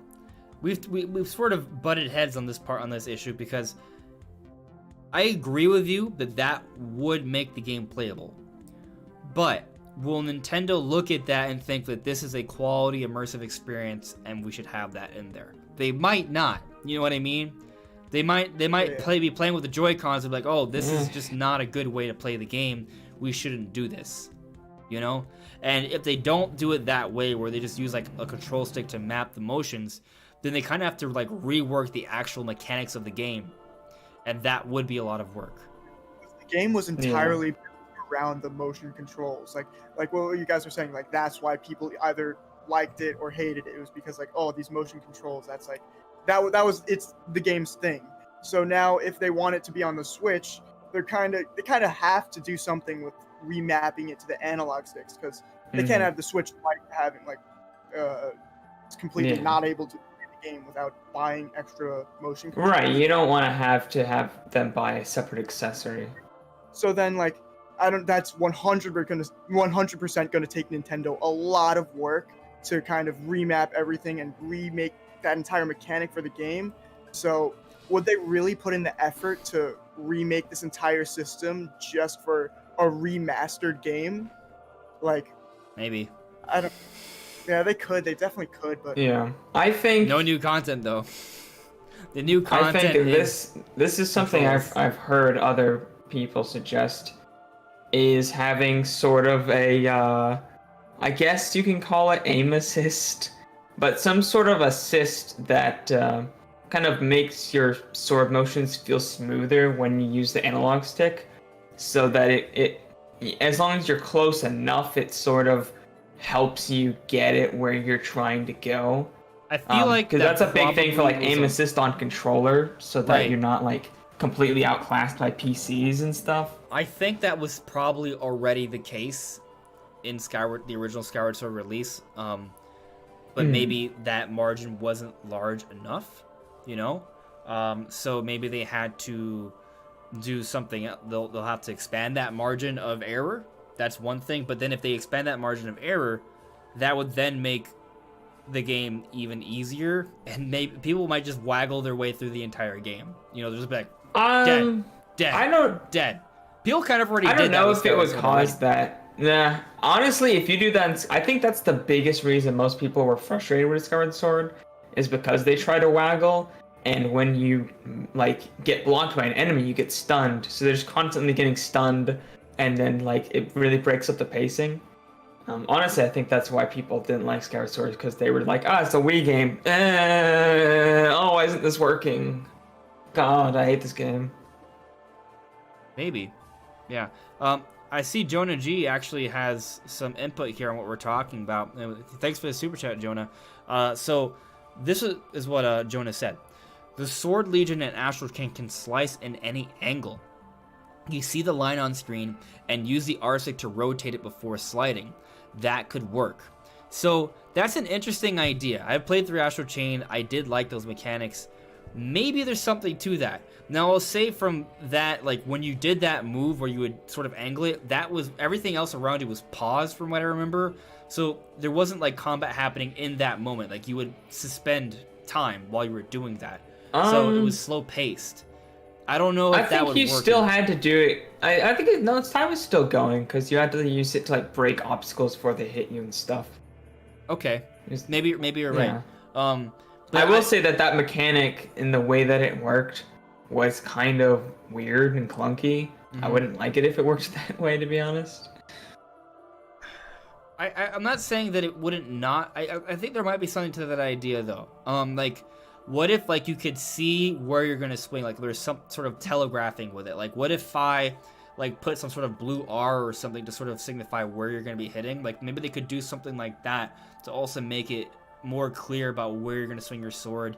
You know, just more visual cues is basically what I'm getting at here, and to make it easier to make. I feel like the whole design of like how the enemies work is built off of like little clues of how to defeat them, though, and like their entire enemies like design concept is based off of how to defeat them. I'll also say that while I was a fan of the controls, I think there were things that sort of just kind of annoyed me. Because like I would see there was an opening and I would swing for that opening. They'd be like, oh nope, I changed my direction, but they won't change your direction until you try and swing from that direction. So it was a little tricky. I think some enemies you had to kind of like trick them. You had to like fake them out. Yeah. Flick it and then go the other direction. Yeah. I mean, when I think about it, I'll say that I feel like the analog stick would just work. It would probably make the game easier because it's you feel like you'd be faster with like twitching your thumb around the analog stick as opposed to your wrist with a controller. That might make it easy. I don't know. I think that there's gonna definitely have to be some reworking, I think. Because, I mean, you're right. They did design a lot of things to sort of show where and when to hit. But I think they're going to look into that again and try and make more quality of life changes to improve upon that. Because people did complain about the motion controls. Like, that was a common criticism with the game. Some people liked it, some people didn't. Some people found it. Well, if you played Twilight Princess on the Wii and you didn't really understand the difference in controls, that game in Twilight Princess, you can just shake the Wii remote and be fine. There was no direction with that one. If you're just a casual gamer and you go from that to Skyward Sword and you don't understand that the game's built with an entirely different mindset, then that can be frustrating. I think the thing with Wii games in general is that it kind of became like this habit for a lot of gamers to just waggle your way through most Wii games. Like, they're like, oh, we got motion controls, you do this. It's basically just the equivalent of a button press, but you feel more satisfying do it because you're shaking something. Except that you don't. And a lot of Wii games actually were like, please just use the buttons. Go on. I don't want to shake. I just want to hit A, please. Yeah. So just checking with the chat here real quick.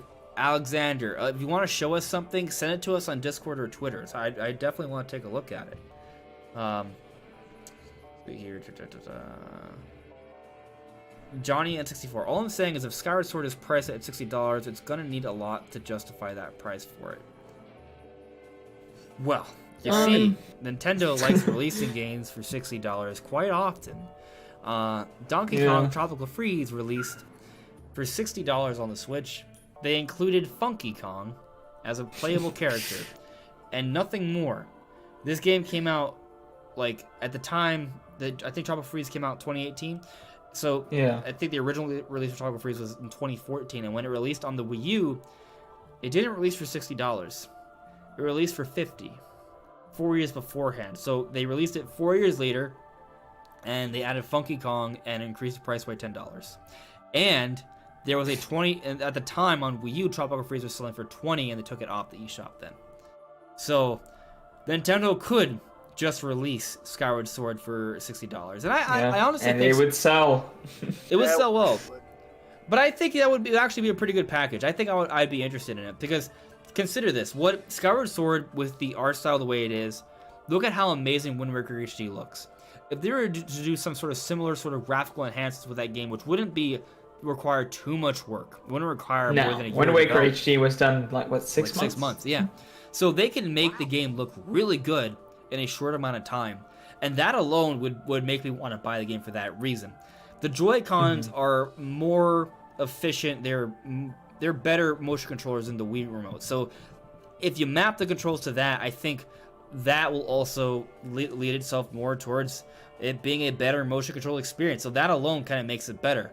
But if they give us dual analog control and they give us the option to play the game portably, that enhances the experience as more as well. And if they do take a look at the game and sort of speed things up, smooth out the experience, quality of life changes, make it a better experience overall, like maybe adjust some of the fetch quests or some of the quests that felt kind of like filler, like a lot of the collectathons, that might make the game play a little bit better.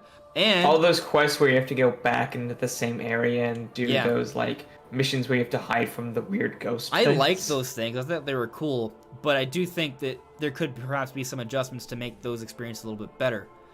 And if you look at what Nintendo's been doing with a lot of their remasters and ports and all of that, this year at least, and the last couple of years, they've been adding some form of new content on top of that. So I have a hope that with this Skyward Sword, maybe they add something else. Maybe there's already a boss rush mode in the game, but maybe they could add, I don't know, like maybe another dungeon. Maybe it's like a side quest dungeon or something, or like they add more side quests to do in Skyloft. Like there's some additional new content they could add. It would be nice to have more things to do in the sky, because there's so much just empty space there. Yeah, absolutely. So I think there's definitely things they could do to make the game worth that $60 price tag. I would be very interested in it. Yeah, no, because they got it. If they add some stuff like that, keeps it fresh for the people that already got it, and like they would be interested in buying it again. Like say even with the different controls, because a lot of people hated the controls. So if they remap them to make it like usable with the analog sticks, then that would definitely get some people interested. And just generally, like if they add any cool things like quality of life, a new dungeon or whatnot, like I don't know, that would definitely keep it fresh. So a $60 price would definitely be worth it, in my opinion. Yeah. Do you think they'll cut out repeated boss fights with the what's the boss fight I'm talking about, the one you have to do like 5 times against big black monster to do some adjustments for that? Yeah, I could see that. Like maybe not fight him 5 billion times.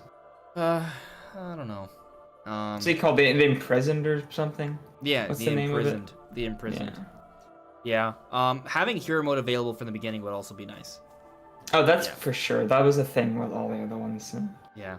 Oh, it would be one thing they could do that would be crazy. Crazy. And I don't think you guys have thought of it yet. Unless I missed something in the last like 30 seconds, because they told me to check Twitter and I was checking. What if they added voice acting? Oh. That would be a lot of work, but I would be really good. I mean, Skyward Sword has like the best story. It has the best, in my opinion. Yeah, exactly. It has the best story for Zelda games. That was the focus of that game. And they've already sort of changed the standard for Zelda games to have voice acting. So, because that's what Breath of the Wild had. So if they were to go back, like, that would be really good. Like, I would take voice acting over a new dungeon for Skyward Sword, actually. Yeah. I think the dungeons in Skyward Sword are already amazing. What'd you say, Matt? I was just saying that would be a great change. And, like, I don't know, just having voice acting and, like, you build, like, a better connection with the characters. And being that Skyward Sword had such a great story, like, voice acting would be amazing. Yeah, that I hope it happens. I see that Birdman added me a Groose epilogue. Oh, that actually I was. Isn't that something that Game Explain was talking about? Oh, maybe I didn't get a chance to watch their discussion. But that'd be funny. Actually, that's a pretty cool idea, because we do see Groose fly off into the distance. We don't know quite what happens to him. There are some theories that he goes out to the desert and he sort of starts the Gerudo lineage. If you look at his features, he's larger than everyone else. Tall. Gerudos are big people. Yellow eyes, just like Gerudo, and red hair.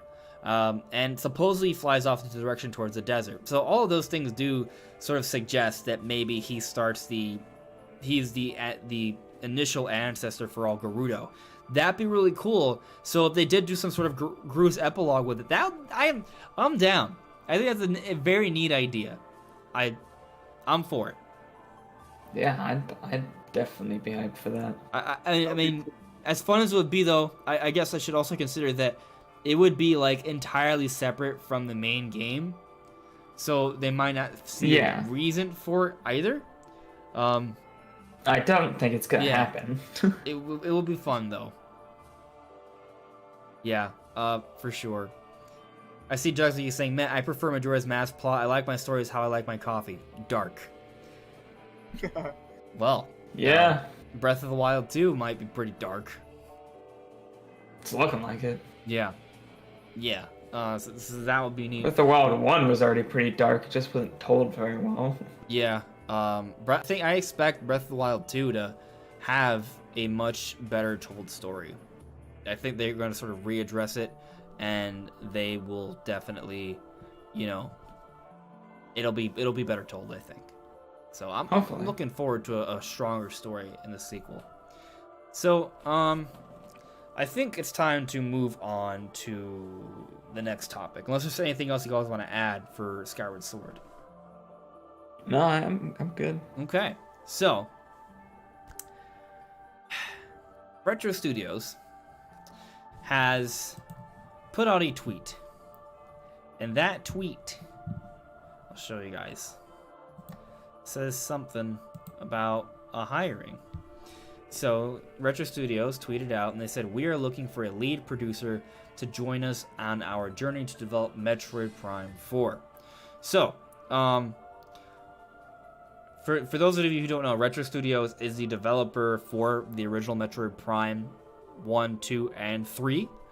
So the 3D Samus, the 3D Metroid games, they are the designers and creators of 3D Metroid. So 3D first-person Metroid.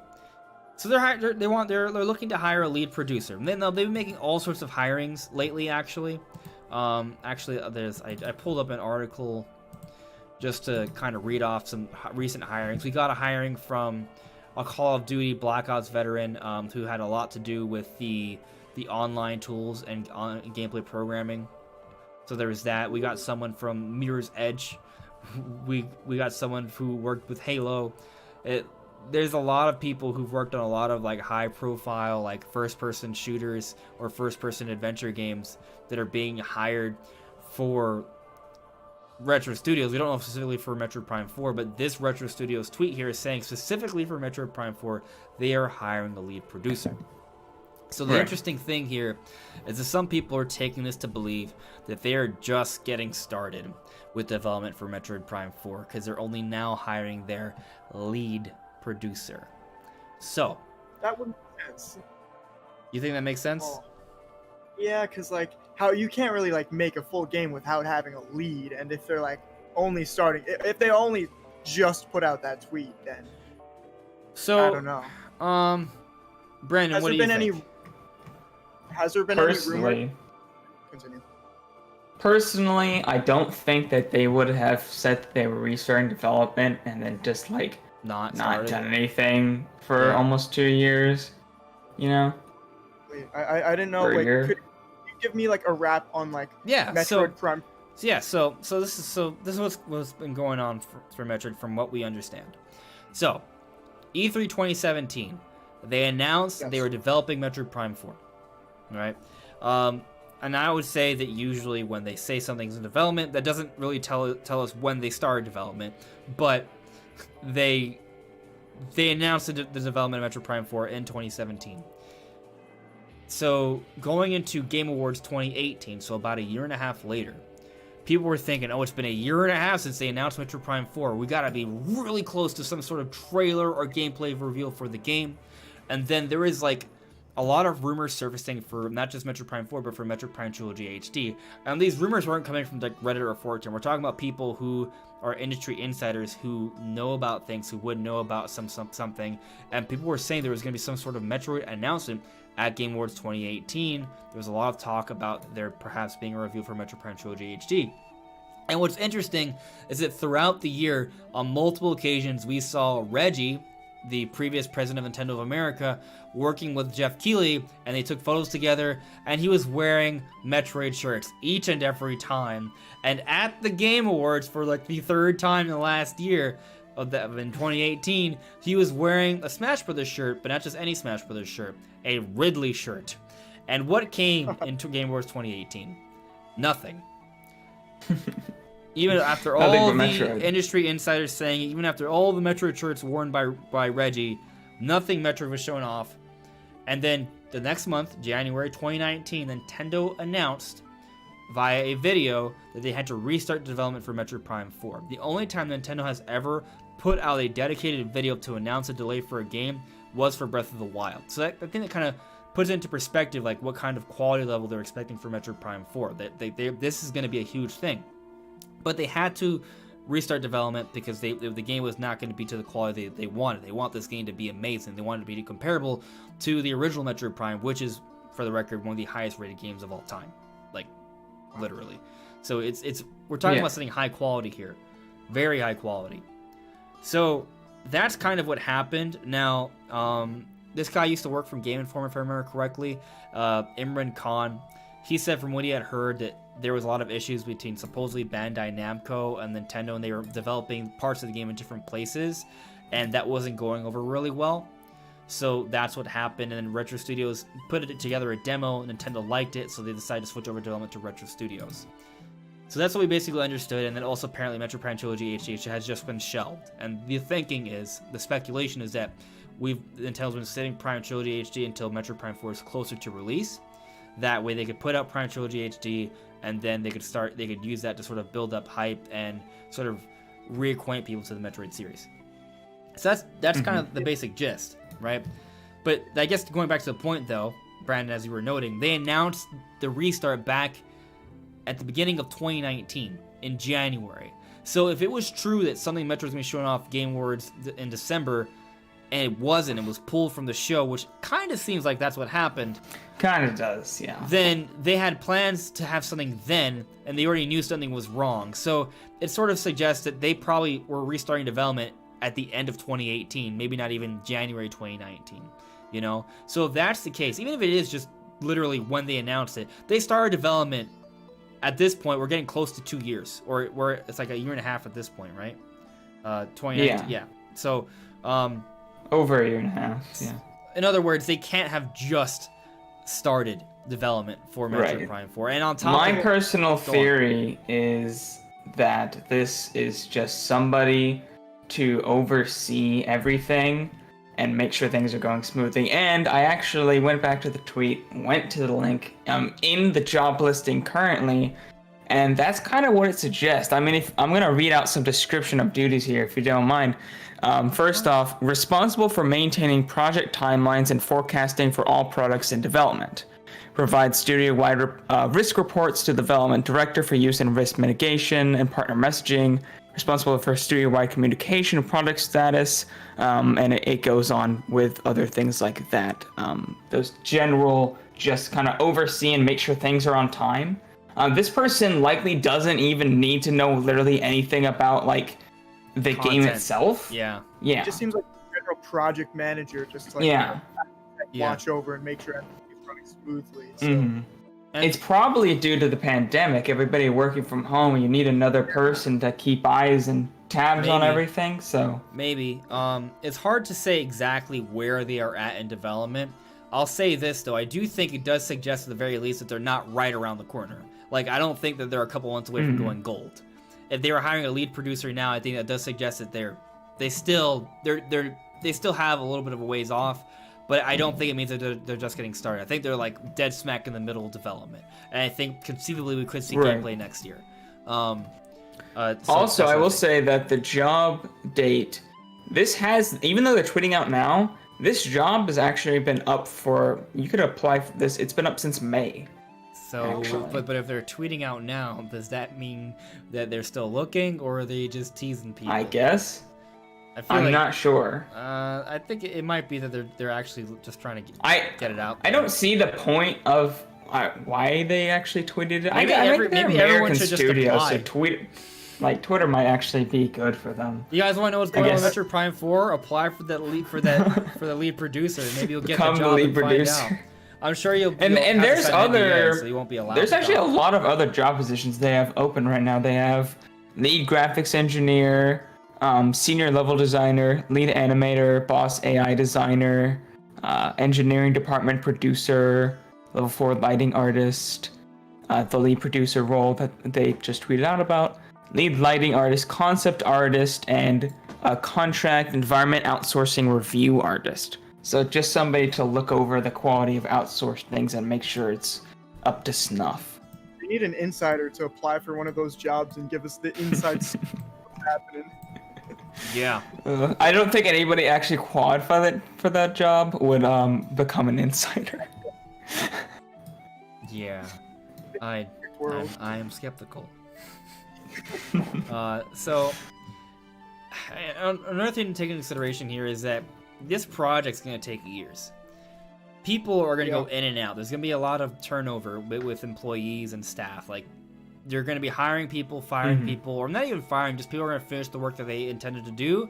Then they're not going to stay on payroll if they were just brought in for a particular thing.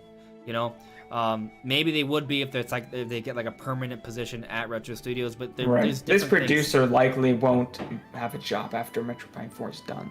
Maybe not. So there's a lot of different things that go into that. So I wouldn't put too much stock into this. But hey, you know, it's interesting to think that they are dead smack in development, and that could be pretty cool. But on the note of leakers, there is this leaker that I talked about in the video that I published earlier today, from Nintendo Leaks Tiffany Treadmore on Twitter. This person said Metroid Prime 4 and Breath of the Wild 2 will be available on the upcoming Nintendo hardware. To clarify, I'm told that both titles will be available on new Nintendo hardware. No word on whether only can be included in that sentence. Also, there are 2 upcoming titles that are on new Nintendo hardware, expected, unexpected. So I talked about this in the video I published today. My thinking on this is that I don't know if this person is legit. This person has teased like both Breath of the Wild 2 and Metroid Prime 4 for Nintendo Direct for a while, and that hasn't come up. So I haven't seen a lot of good examples of this person having reliable information. Maybe I've simply missed it, but I haven't seen it. So I definitely take this with a grain of salt.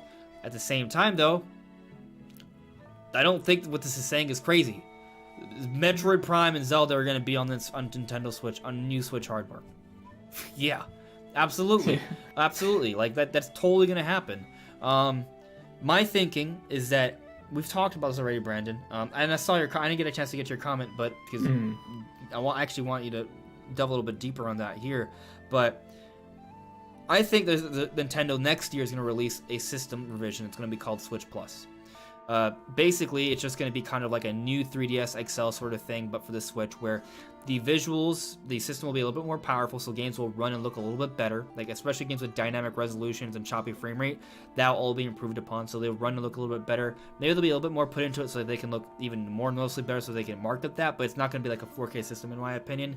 But they'll also do other things like make it have better battery, give it a better screen, like 1080p, perhaps make it more ergonomics, so in other words, more comfortable to hold. Maybe they will fix up the Joy-Cons a little bit so there'll be no more drift, things along those lines. I even suggested maybe in the video that maybe they could add more RAM to this system. And Brandon, you brought up a good reason to have RAM, but before you get to that, I'll just say my thinking for the RAM was simply for the operating system, so they could do more with the operating system, because right now the operating system on the Switch is very basic, and I think that's partially why we haven't seen things like Netflix and things like that, mainly just because I think Nintendo's not focusing on that stuff, because they just want to have a very optimal operating system so you can go in and out of games. But for a more powerful Switch that has more RAM, that's a little bit more expensive, maybe they could go into things like that so they could have more going on with the operating system. That would be nice. But you mentioned RAM in the comments before. What are you thinking with essentially what my comment was trying to say is there's two well, obviously the Switch is, I mean, pretty much every part of the Switch is a bottleneck, but the two biggest bottlenecks on the Switch would be the CPU and the RAM. So those are like the two areas where they need to improve. And if you guys didn't know, you probably knew if you watched the podcast, we talk about this like all the time, but Nintendo put up in a firmware update 2 new Switch like chipsets that can work with the Switch firmware. And the last time they did this, as we've said many times, 2 new Switch revisions did release. The Switch kind of like revision where it just had better battery life, and then the Switch Lite. So this time around, we're looking at the same chipset that was in that revision, only we don't have we don't have all the information on how it works, but it's essentially based off of that. And the good thing about that is that those chipsets are really, really power efficient compared to the X1. And I mean, when you have a handheld system, that's one of the most important things in boosting performance. Even if you have the same chip, I mean, even like the base X1 that's in the Nintendo Switch is like the CPU is like only running like 75%, or it's actually running almost 50%. It's like 60% of its potential performance. So I'm trying to do math here quick in my head. I think it's around 60%, I think, of its maximum clocks. Even in docked mode, it only reaches about 60% of its potential. It has to stay the same in both modes just so the game runs correctly. And its GPU isn't either. Its GPU is underclocked as well. So literally every part of the Switch itself is underclocked. So if you have a more power, you don't even really need a more powerful chip in order to get more performance there, if you can actually run the chip at its full clocks. But the X1 Plus, as they're calling it, it's not actually technically the X2. It is a lot more power efficient. So you can get those higher CPU clocks, and you can get, they actually did change the RAM in the Switch Lite and the Switch Revision to be more power efficient as well. It's some kind of like low power, it's like ultra low power DDR4 Plus or something. I think that's what it is. I think it's low power DDR4 Plus, and that could allow them to actually get faster RAM and more RAM into a Switch Pro, and fix that issue. And if you're curious why I think the CPU and RAM are kind of like the two biggest bottlenecks for the Switch, that's actually because we have proof. I mean, the modding community has done overclocks for the Switch and things like sysclock on the Switch, where you can see literally all of the information. You can see exactly each percentage of each CPU and how it's being used. You can see like how much of the GPU is being used. You can change the clocks and all kinds of different things to see what boosts performance. So, and what comes up is typically the CPU and the RAM are the biggest bottlenecks to that. Yeah, so you'll get things where your CPU will be like 90 to 100% on all 3 cores, and then the GPU will be like 60% and the frame rate's dropping. That kind of stuff shows you that your CPU there is the issue. Your GPU is not even being maxed out and you're dropping frames, then it's not your GPU that's the problem. Now, obviously, not every game is the same. Not every game requires as much CPU and RAM, so some of them are GPU bottlenecked. But fun fact, Breath of the Wild 2 is actually bottlenecked by its RAM mostly. When you see those big stutters that lock it down to like 20 frames per second in the Korok Forest, that's because it doesn't have enough RAM, and so it can't produce enough frames per second. So why do they make it locks it to 20? Why would they make it like that? Why would they make the Korok Forest so crazy that the Switch couldn't handle it? I guess they just had a vision and they wanted to execute it. It started on the Wii U as well, right? Yeah. Yeah. From what I understand, I'm not even sure that it's like amount of RAM. Like, I think 4 gigs is enough for that game. It's the kind of RAM. The problem is this. I think it's the speed of the RAM's kind of slow. Like, I saw that Birdman added me and it said it's LDDR4X. Does that make sense? Thank you. That's what it is. Yes. Thank you. Yeah. So I mean, I used like X or Plus or something. Yeah.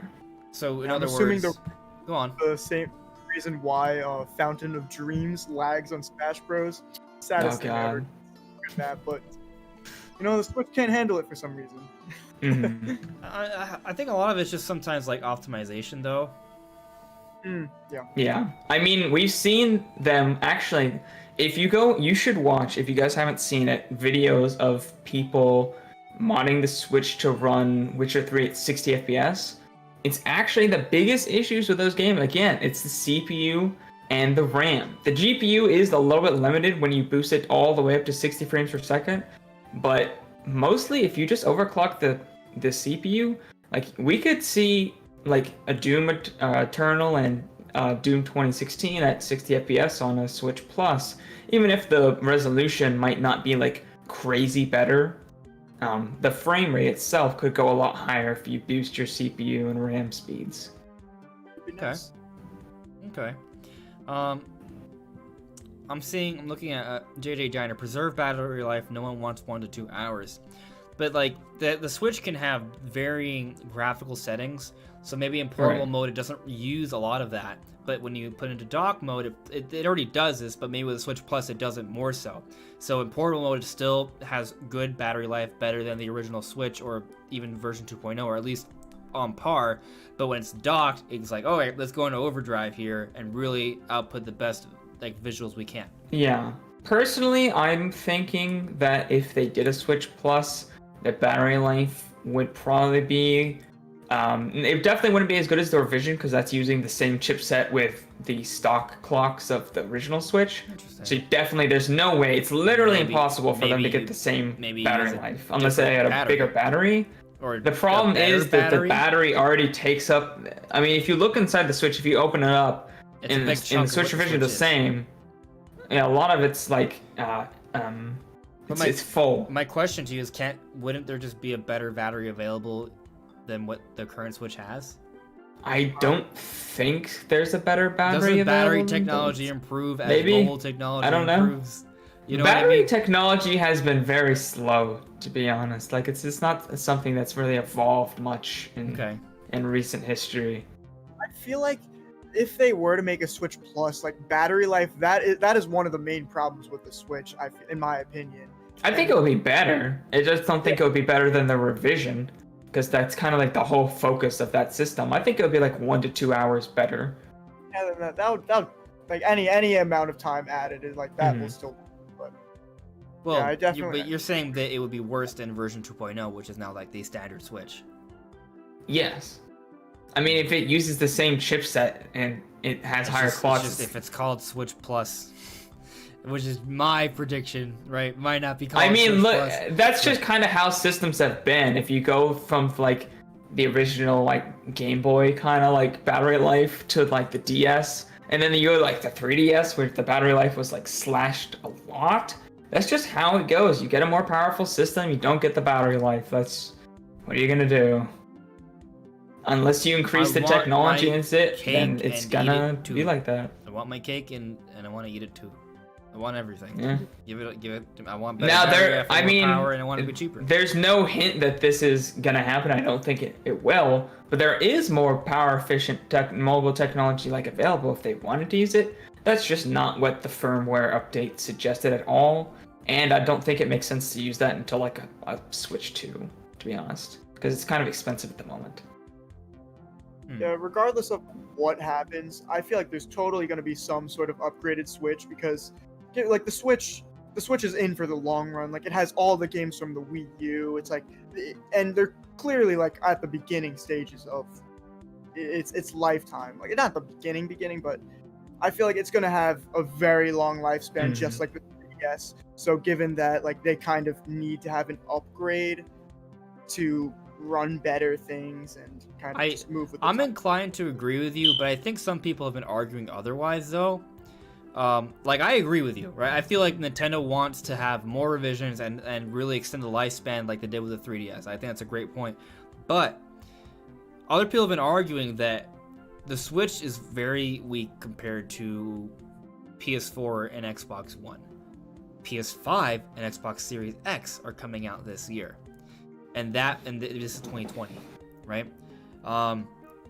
My thinking is that they're going to go beyond the typical 5-year lifespan for Nintendo. I think that they're going to hit about 6.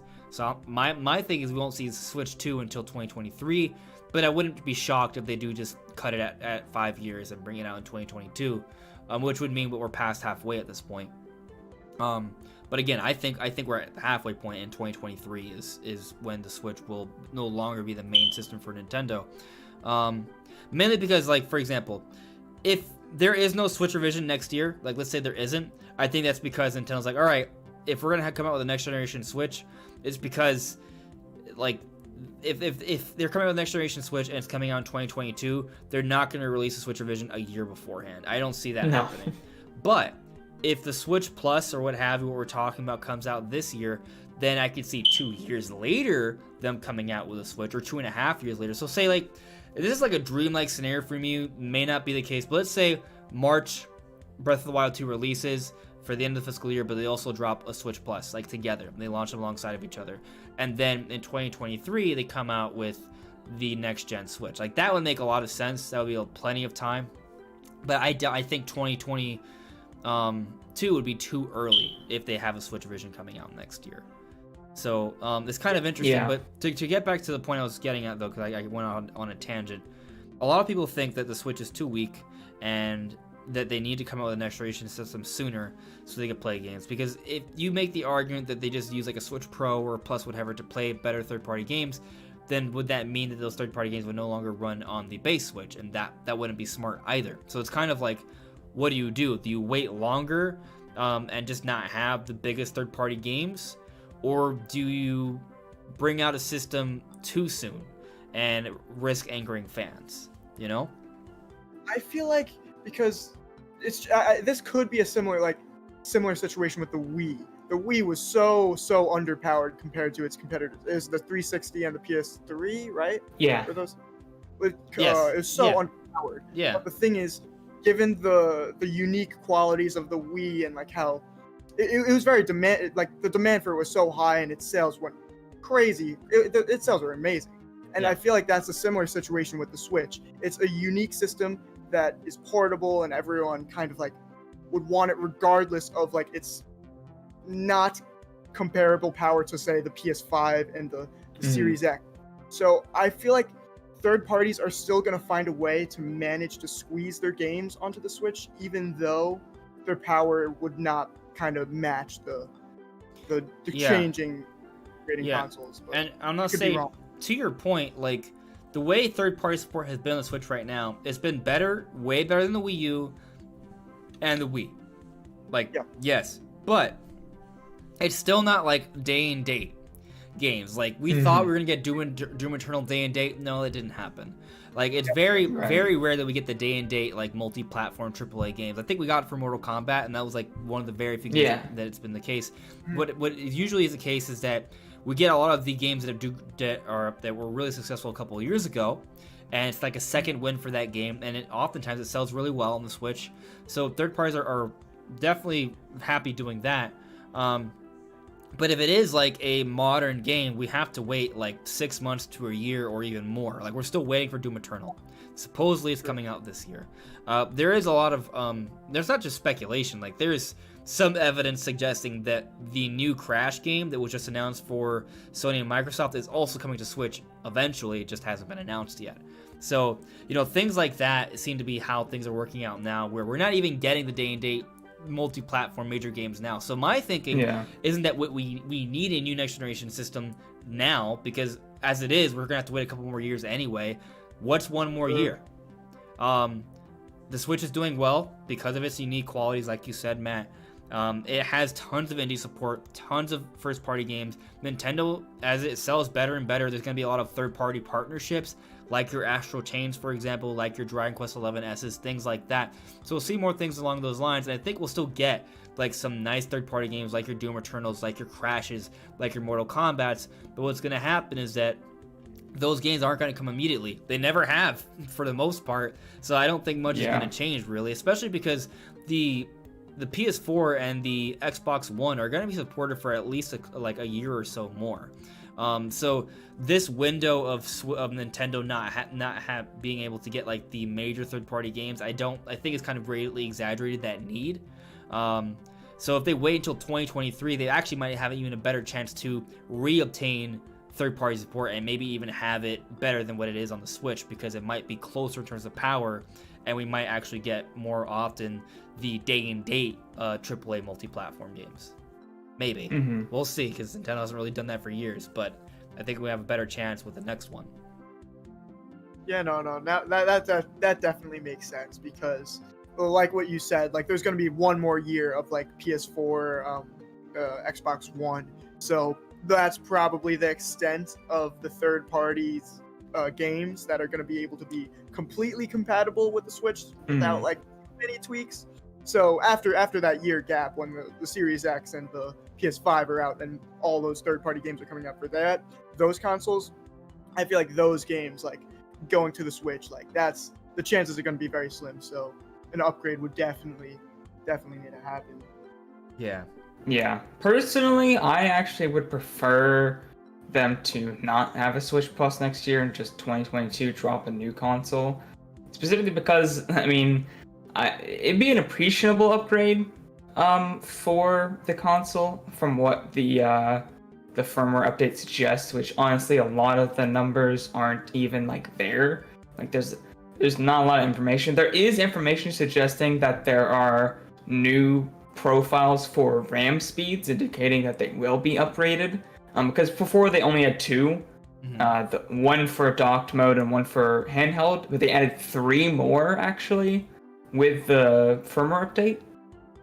So perhaps we will get that, but it's not going to be, at the end of the day, it's not going to be like something that's really even the same jump as like the Pro or Xbox One X. Like it's not even going to be that. It's just going to be like, I guess like the new 3DS, but maybe with a resolution jump as well.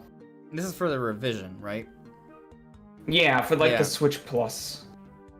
Which is why I'm kind of hoping that I kind of think they should just skip it. But so, that's what you want, but what do you think is going to happen? Well, I mean, I think they're going to release a Switch Plus. I think that's what the firmware suggests. Okay. Well, I mean, it doesn't necessarily suggest that it has to be a plus. It's preliminary support. It may not be more powerful. It might just be like a side thing. But I'll still argue that even if it's like a side thing, or if it's like a different type of Switch, like if it's not just a peripheral, but like a different type of Switch, like a Switch Lite, where you have to buy a whole other SKU that's like $200-$300 or more, I still think that you can't release reasonably a new system, like the next generation a year later. Like there has to be like at least a 2-year window. You know what I mean? So, I mean, yes and no, because I mean, look at the like new 2DS XL. Yeah. Like, so, but if I guess. But that system was getting revisions like every 2 years. So. Right. I guess it depends on what type of revision it is. Because my thinking is that even when the next generation Switch comes out, they're still gonna make money off the base Switch. Like they're gonna treat it like the way the 3DS was treated the last couple of years. So it's not gonna die anytime soon. Like this system may have be on the market for I don't know if it's actually gonna be on the market for 10 years, but it might be on the market for 8 years or so, maybe even 9. Like it's gonna be on the market for a while, I think. Yeah. Now I have a question. Since this probably won't be a huge upgrade and something that's really not going to even cost that much more than it makes to to produce the Switch revision that's currently out, the one with better battery life, since it's mostly the same chipset, I wonder if they'll actually go for a price drop on the normal Switch and just have the Switch Plus at $300.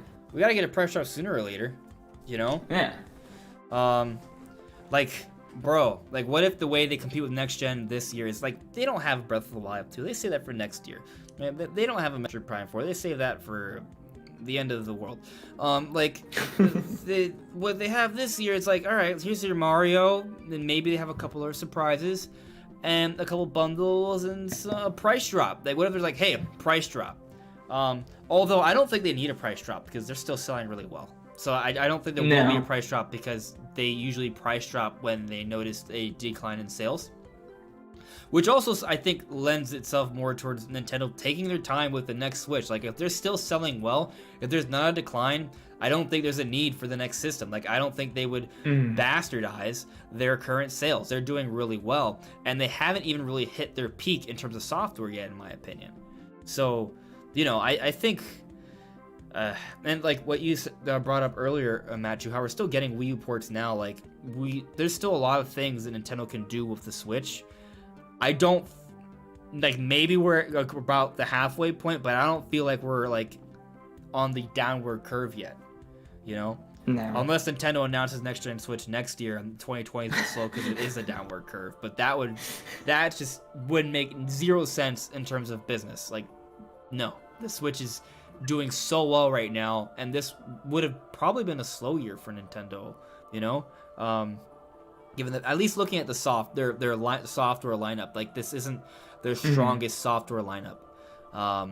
Definitely not. Yeah, so, you know, I think given where the money is at, how they're making money, how the Switch is still doing really well, I think we still have definitely 2 years left. I'm thinking 3 before the next gen Switch comes out. So that's my take. Do you think, like, after the Switch for their next console, they're going to do, like, a Switch 2? Or do you think Nintendo's going to move in a completely different direction? I think 100% they'll do a Switch 2. I don't think that makes any sense to move in another direction. I think they went away from the Wii line because the Wii line died. But they tried. Yeah, they tried to capitalize on it, and they failed. Yeah, I think with Switch, it's more sustainable. Yeah. It's an audience that's going to last a lot longer than the casual Wii audience. A lot of the thing about the Wii was just it was cool new tech, and it was interesting and it had cool casual games. But after phones started being a thing and people just played simple casual games on their phones, it's way more convenient, and you have motion controls on your phones and touch controls, and the Wii just wasn't like this cool new thing that nothing else could do anymore. It was just another motion control system. And then the Wii U is pretty much the same thing. So screen on a controller. Whoa. For the record, I'm petting my cat, so that's why I'm looking down. Yeah, because I didn't have him for like 6 months or so. Because now I have a place of my own. I brought him. I took him from my brother's now, but he's getting used to everything. So I have keeping him in my room because he's scared to go out there. So I have to keep him in here, because one, he used to have like a sister cat and a mama cat, and we took them away because they had to go to other locations as well. They're all in the family still, so we didn't get rid of them. But the point is we had to separate them, so that was a huge shock for him. Then he had to move to 2 different locations. So for him, there's like a huge like adjustment period. But anyway, I'm just explaining why I have my cat in here and why I'm petting him right now. So yeah. But so Scoop. Well, before we just completely go off to Nintendo stuff, how was your move? Your move was all right? Working on it. It's coming together. I don't know if you guys know, I put more LED lights in the back. I don't know if it looks good, but I put it up there. So I'm waiting on more soundproofing, so there's still like echo in the room, but for some reason it takes weeks to get soundproofing for some reason. Wouldn't shock me the pandemic has something to do with that, actually, because shipments in general on Amazon have been slower. But overall it's been good. Yeah, I'm pretty pleased with how things are turning out. It's a work in progress, but it's coming together. So thanks for asking. Nice to hear, man. Thanks. So gotta check in with the chat here real quick. I got some questions from Birdman, actually. So Birdman brought this up earlier. The Switch Plus could have DLSS 2.0 or the Switch 2. Brian, I mean, I've made a video back on this back in 2018, I think, when DLSS was announced, talking about that, and variable rate shading as well, which are just both performance techniques. I'll go over both of them. So if you don't know what DLSS is, it's essentially an AI upscaling. So if you understand, they take a lower resolution and they use AI, artificial intelligence, to predict and know kind of what the other pixels around it should look like, because it's studied really, really, really high resolution, like 8K videos and photos of the game and the environments and other games and other environments, and it can kind of predict what it should look like and make it look better without actually having to run it at like 4K or 1440p. And that is something that is exclusive to NVIDIA, and it is something that works really, really well with the DLSS 2.0. The only thing is you need to use something with the Turing tech, which obviously this Switch Plus is not going to use. The chipset that is in the firmware update is not compatible with that. As far as I know, unless it's like another special chip that information is not available to us. But from what you can tell, that would not work. It's also kind of expensive for that part of it.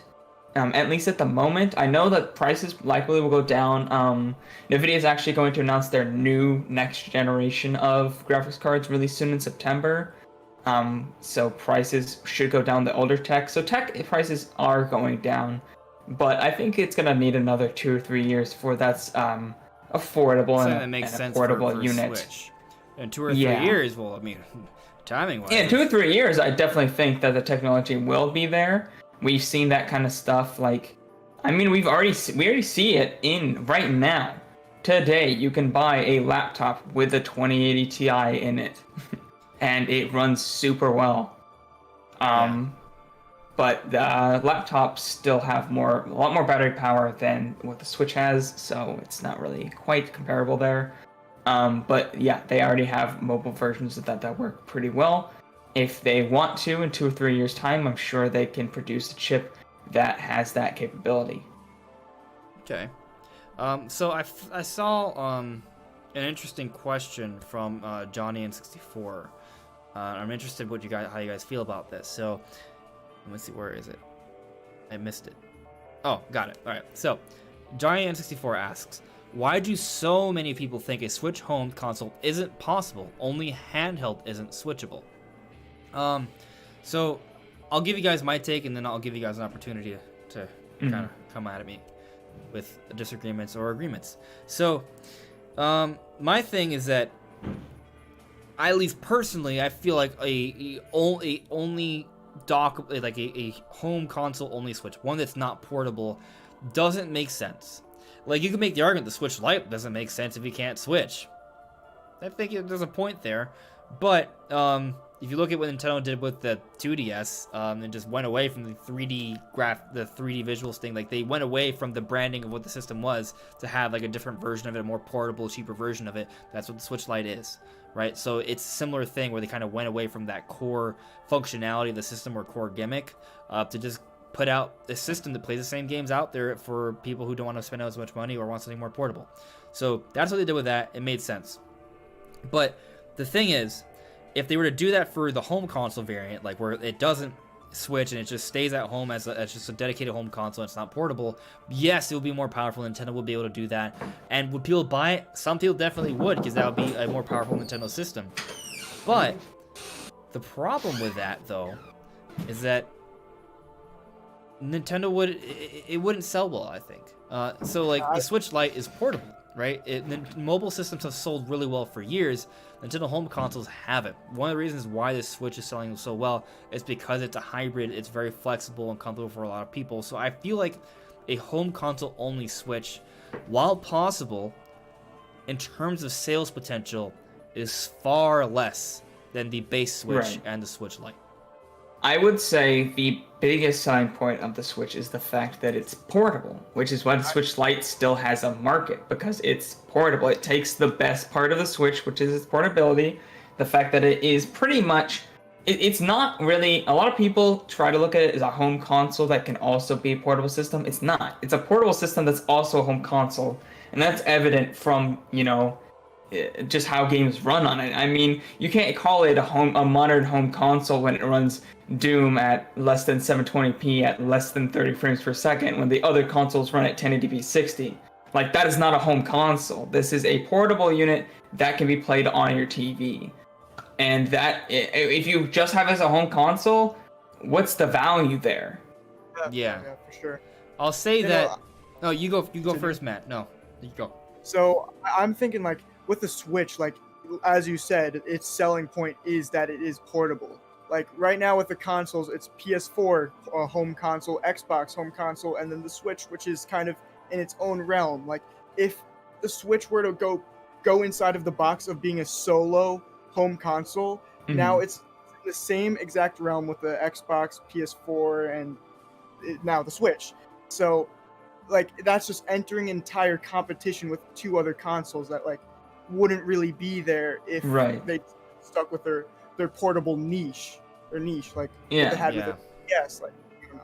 And I guess it's worth noting, while I will fight to the death, maybe not actual death, but figuratively speaking, I'll fight to the death in arguing that Nintendo does consider Sony and Microsoft competition. They do compete with them. They are fighting for the dollar for games to buy their games. But not in terms of pure home console They power. try to do something a little bit different, because if they were to try to do the exact same thing, they might not do so well.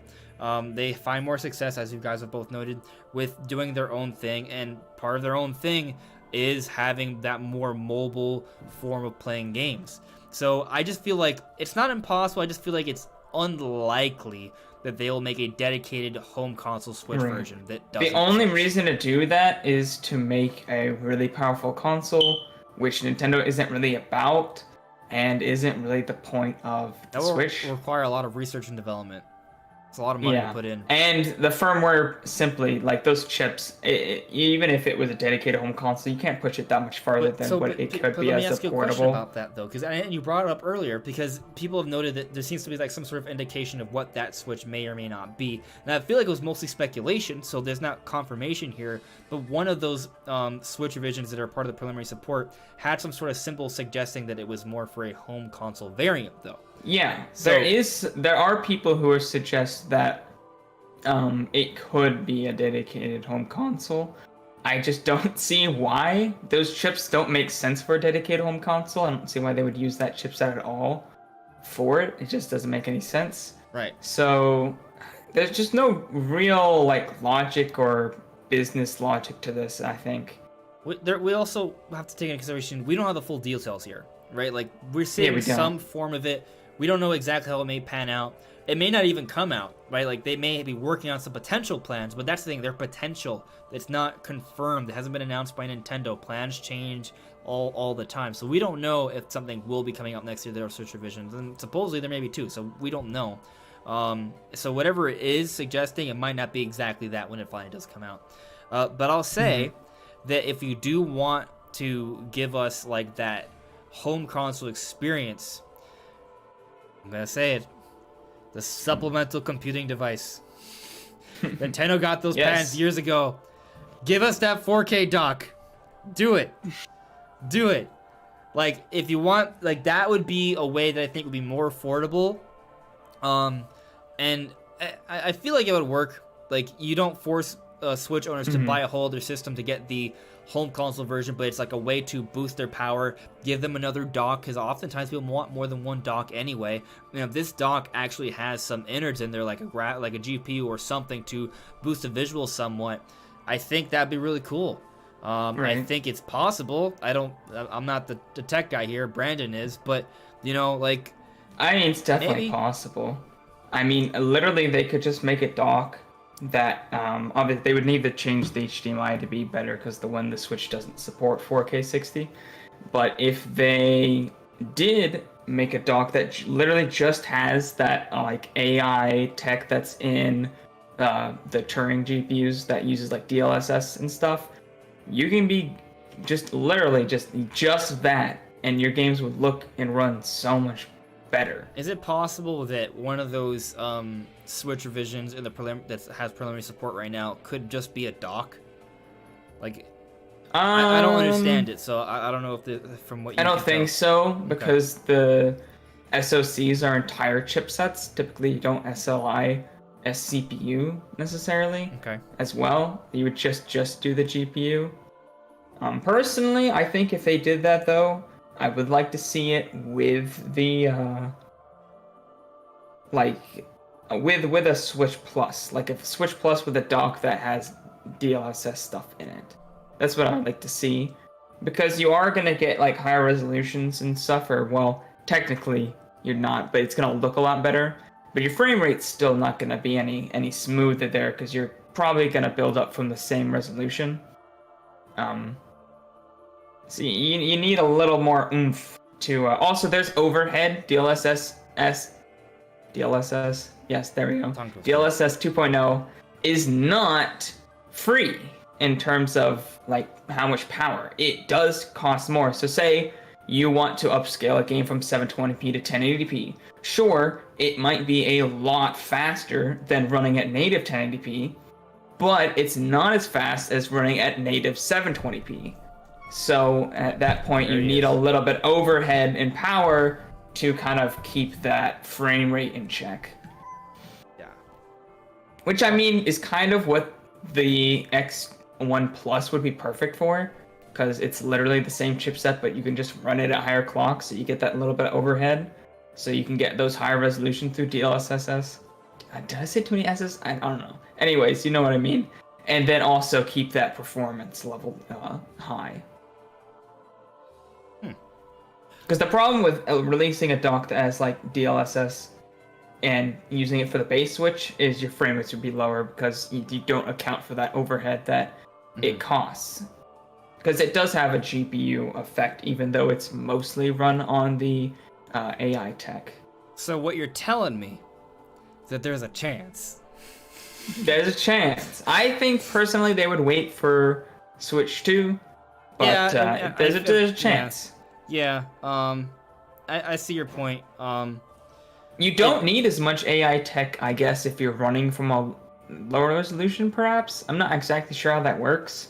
Maybe you would need more because you need to reconstruct higher? I'm not sure. But I would assume that constructing from like 720p to 1080p would be less demanding than 1080p to 4K, simply because the resolution jumps a lot lower. So you wouldn't need as much AI tech in there. Maybe I've misunderstood you, but is it possible that one of these two Switch revisions is like that Switch Plus, but a big part of the Switch Plus is that it comes with a dock that adds additional power that we have not seen firmware for? I mean, it's possible. Like that they just have that slightly higher clocked, better RAM, slightly more efficient chipset of this other Switch. Like maybe that, in conjunction with a dock that does something else to improve the visuals, can be a package, and we don't know about that yet. Like, is that? Yeah, I mean, it's possible, since you wouldn't need to include it as an SoC in the firmware, since it's not. It'd be a separate thing. I mean, yeah, it's possible that is a thing. I'm not expecting it, though. Obviously, I'm not a Nintendo developer, so I don't really know how they would do that personally. But it's possible. But yeah, as I said, I expect that on the Switch 2, not the Switch Plus or whatever. But it would be a good way of getting a lot more visuals out of a smaller jump in actual tech. Okay. Well, so maybe we'll see this in the Switch 2, perhaps in 2022 or 2023. Or maybe we get a Switch revision or two next year. Maybe. But I feel like we've sort of reached a natural conclusion for tonight's podcast. Is there anything else you guys want to address before we call it a night? Not necessarily for me. No, I think that's about it. One thing I am curious on is during the NVIDIA presentation on September 1st, if we'll see any information about their next mobile chipset, because we haven't seen anything past the Xavier in quite a while. There was another one after that they were going to release. I'm not sure if they actually did or not. But they were really silent on that. They've been ever since the Switch release, they've been kind of silent on their mobile stuff. So I'm not sure if that's because they're working on a Switch 2 chip or something like that. Because before, with the X1, they really touted, they brought that out during their show, and they touted how powerful it was, and they showed it running Unreal Engine 4 tech demos and stuff, and then after that, they kind of moved away from gaming and towards AI, and haven't talked about a new gaming mobile chip in a long time, since 2014, 2015. I know the X1 was released in 2015, but I think they talked about it in 2014. I wish I could add more to this, but I'm not into all this techie. Yeah, I know. It's fun. I got you. I'm Tech Whiz over here. Current resident Tech Whiz for the podcast. Yeah, Birdman added me. So Birdman brought up, but don't you need tensor cores for DLSS 2.0? Yes, you do, which is why I think they would SLI it into the Switch, which is why I also not sure if it would work on the base Switch, because I don't know if the USB-C in that is spec'd high enough to SLI. Right. So, I do know USB-C is used for SLI by NVIDIA themselves, but they have a special version.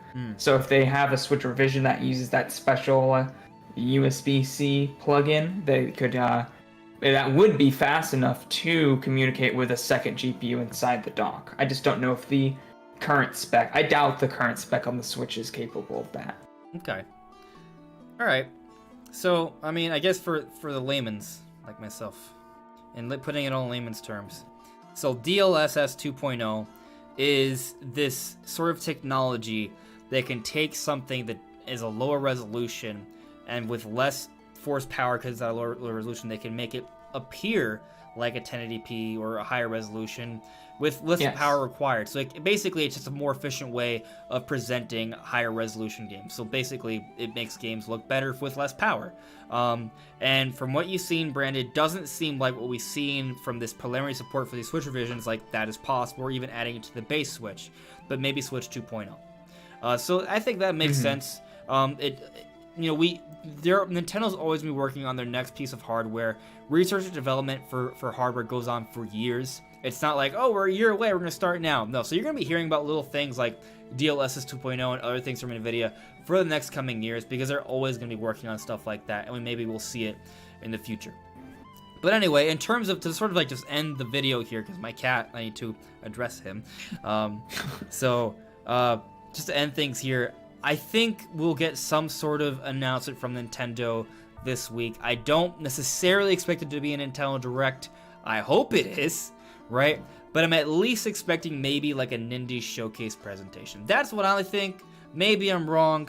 I do think by the end of the month, though, we will know about the Mario remasters, and I am hoping to start coming out in September. But that would be a little bit unprecedented. But maybe that's what we need at this time of the year.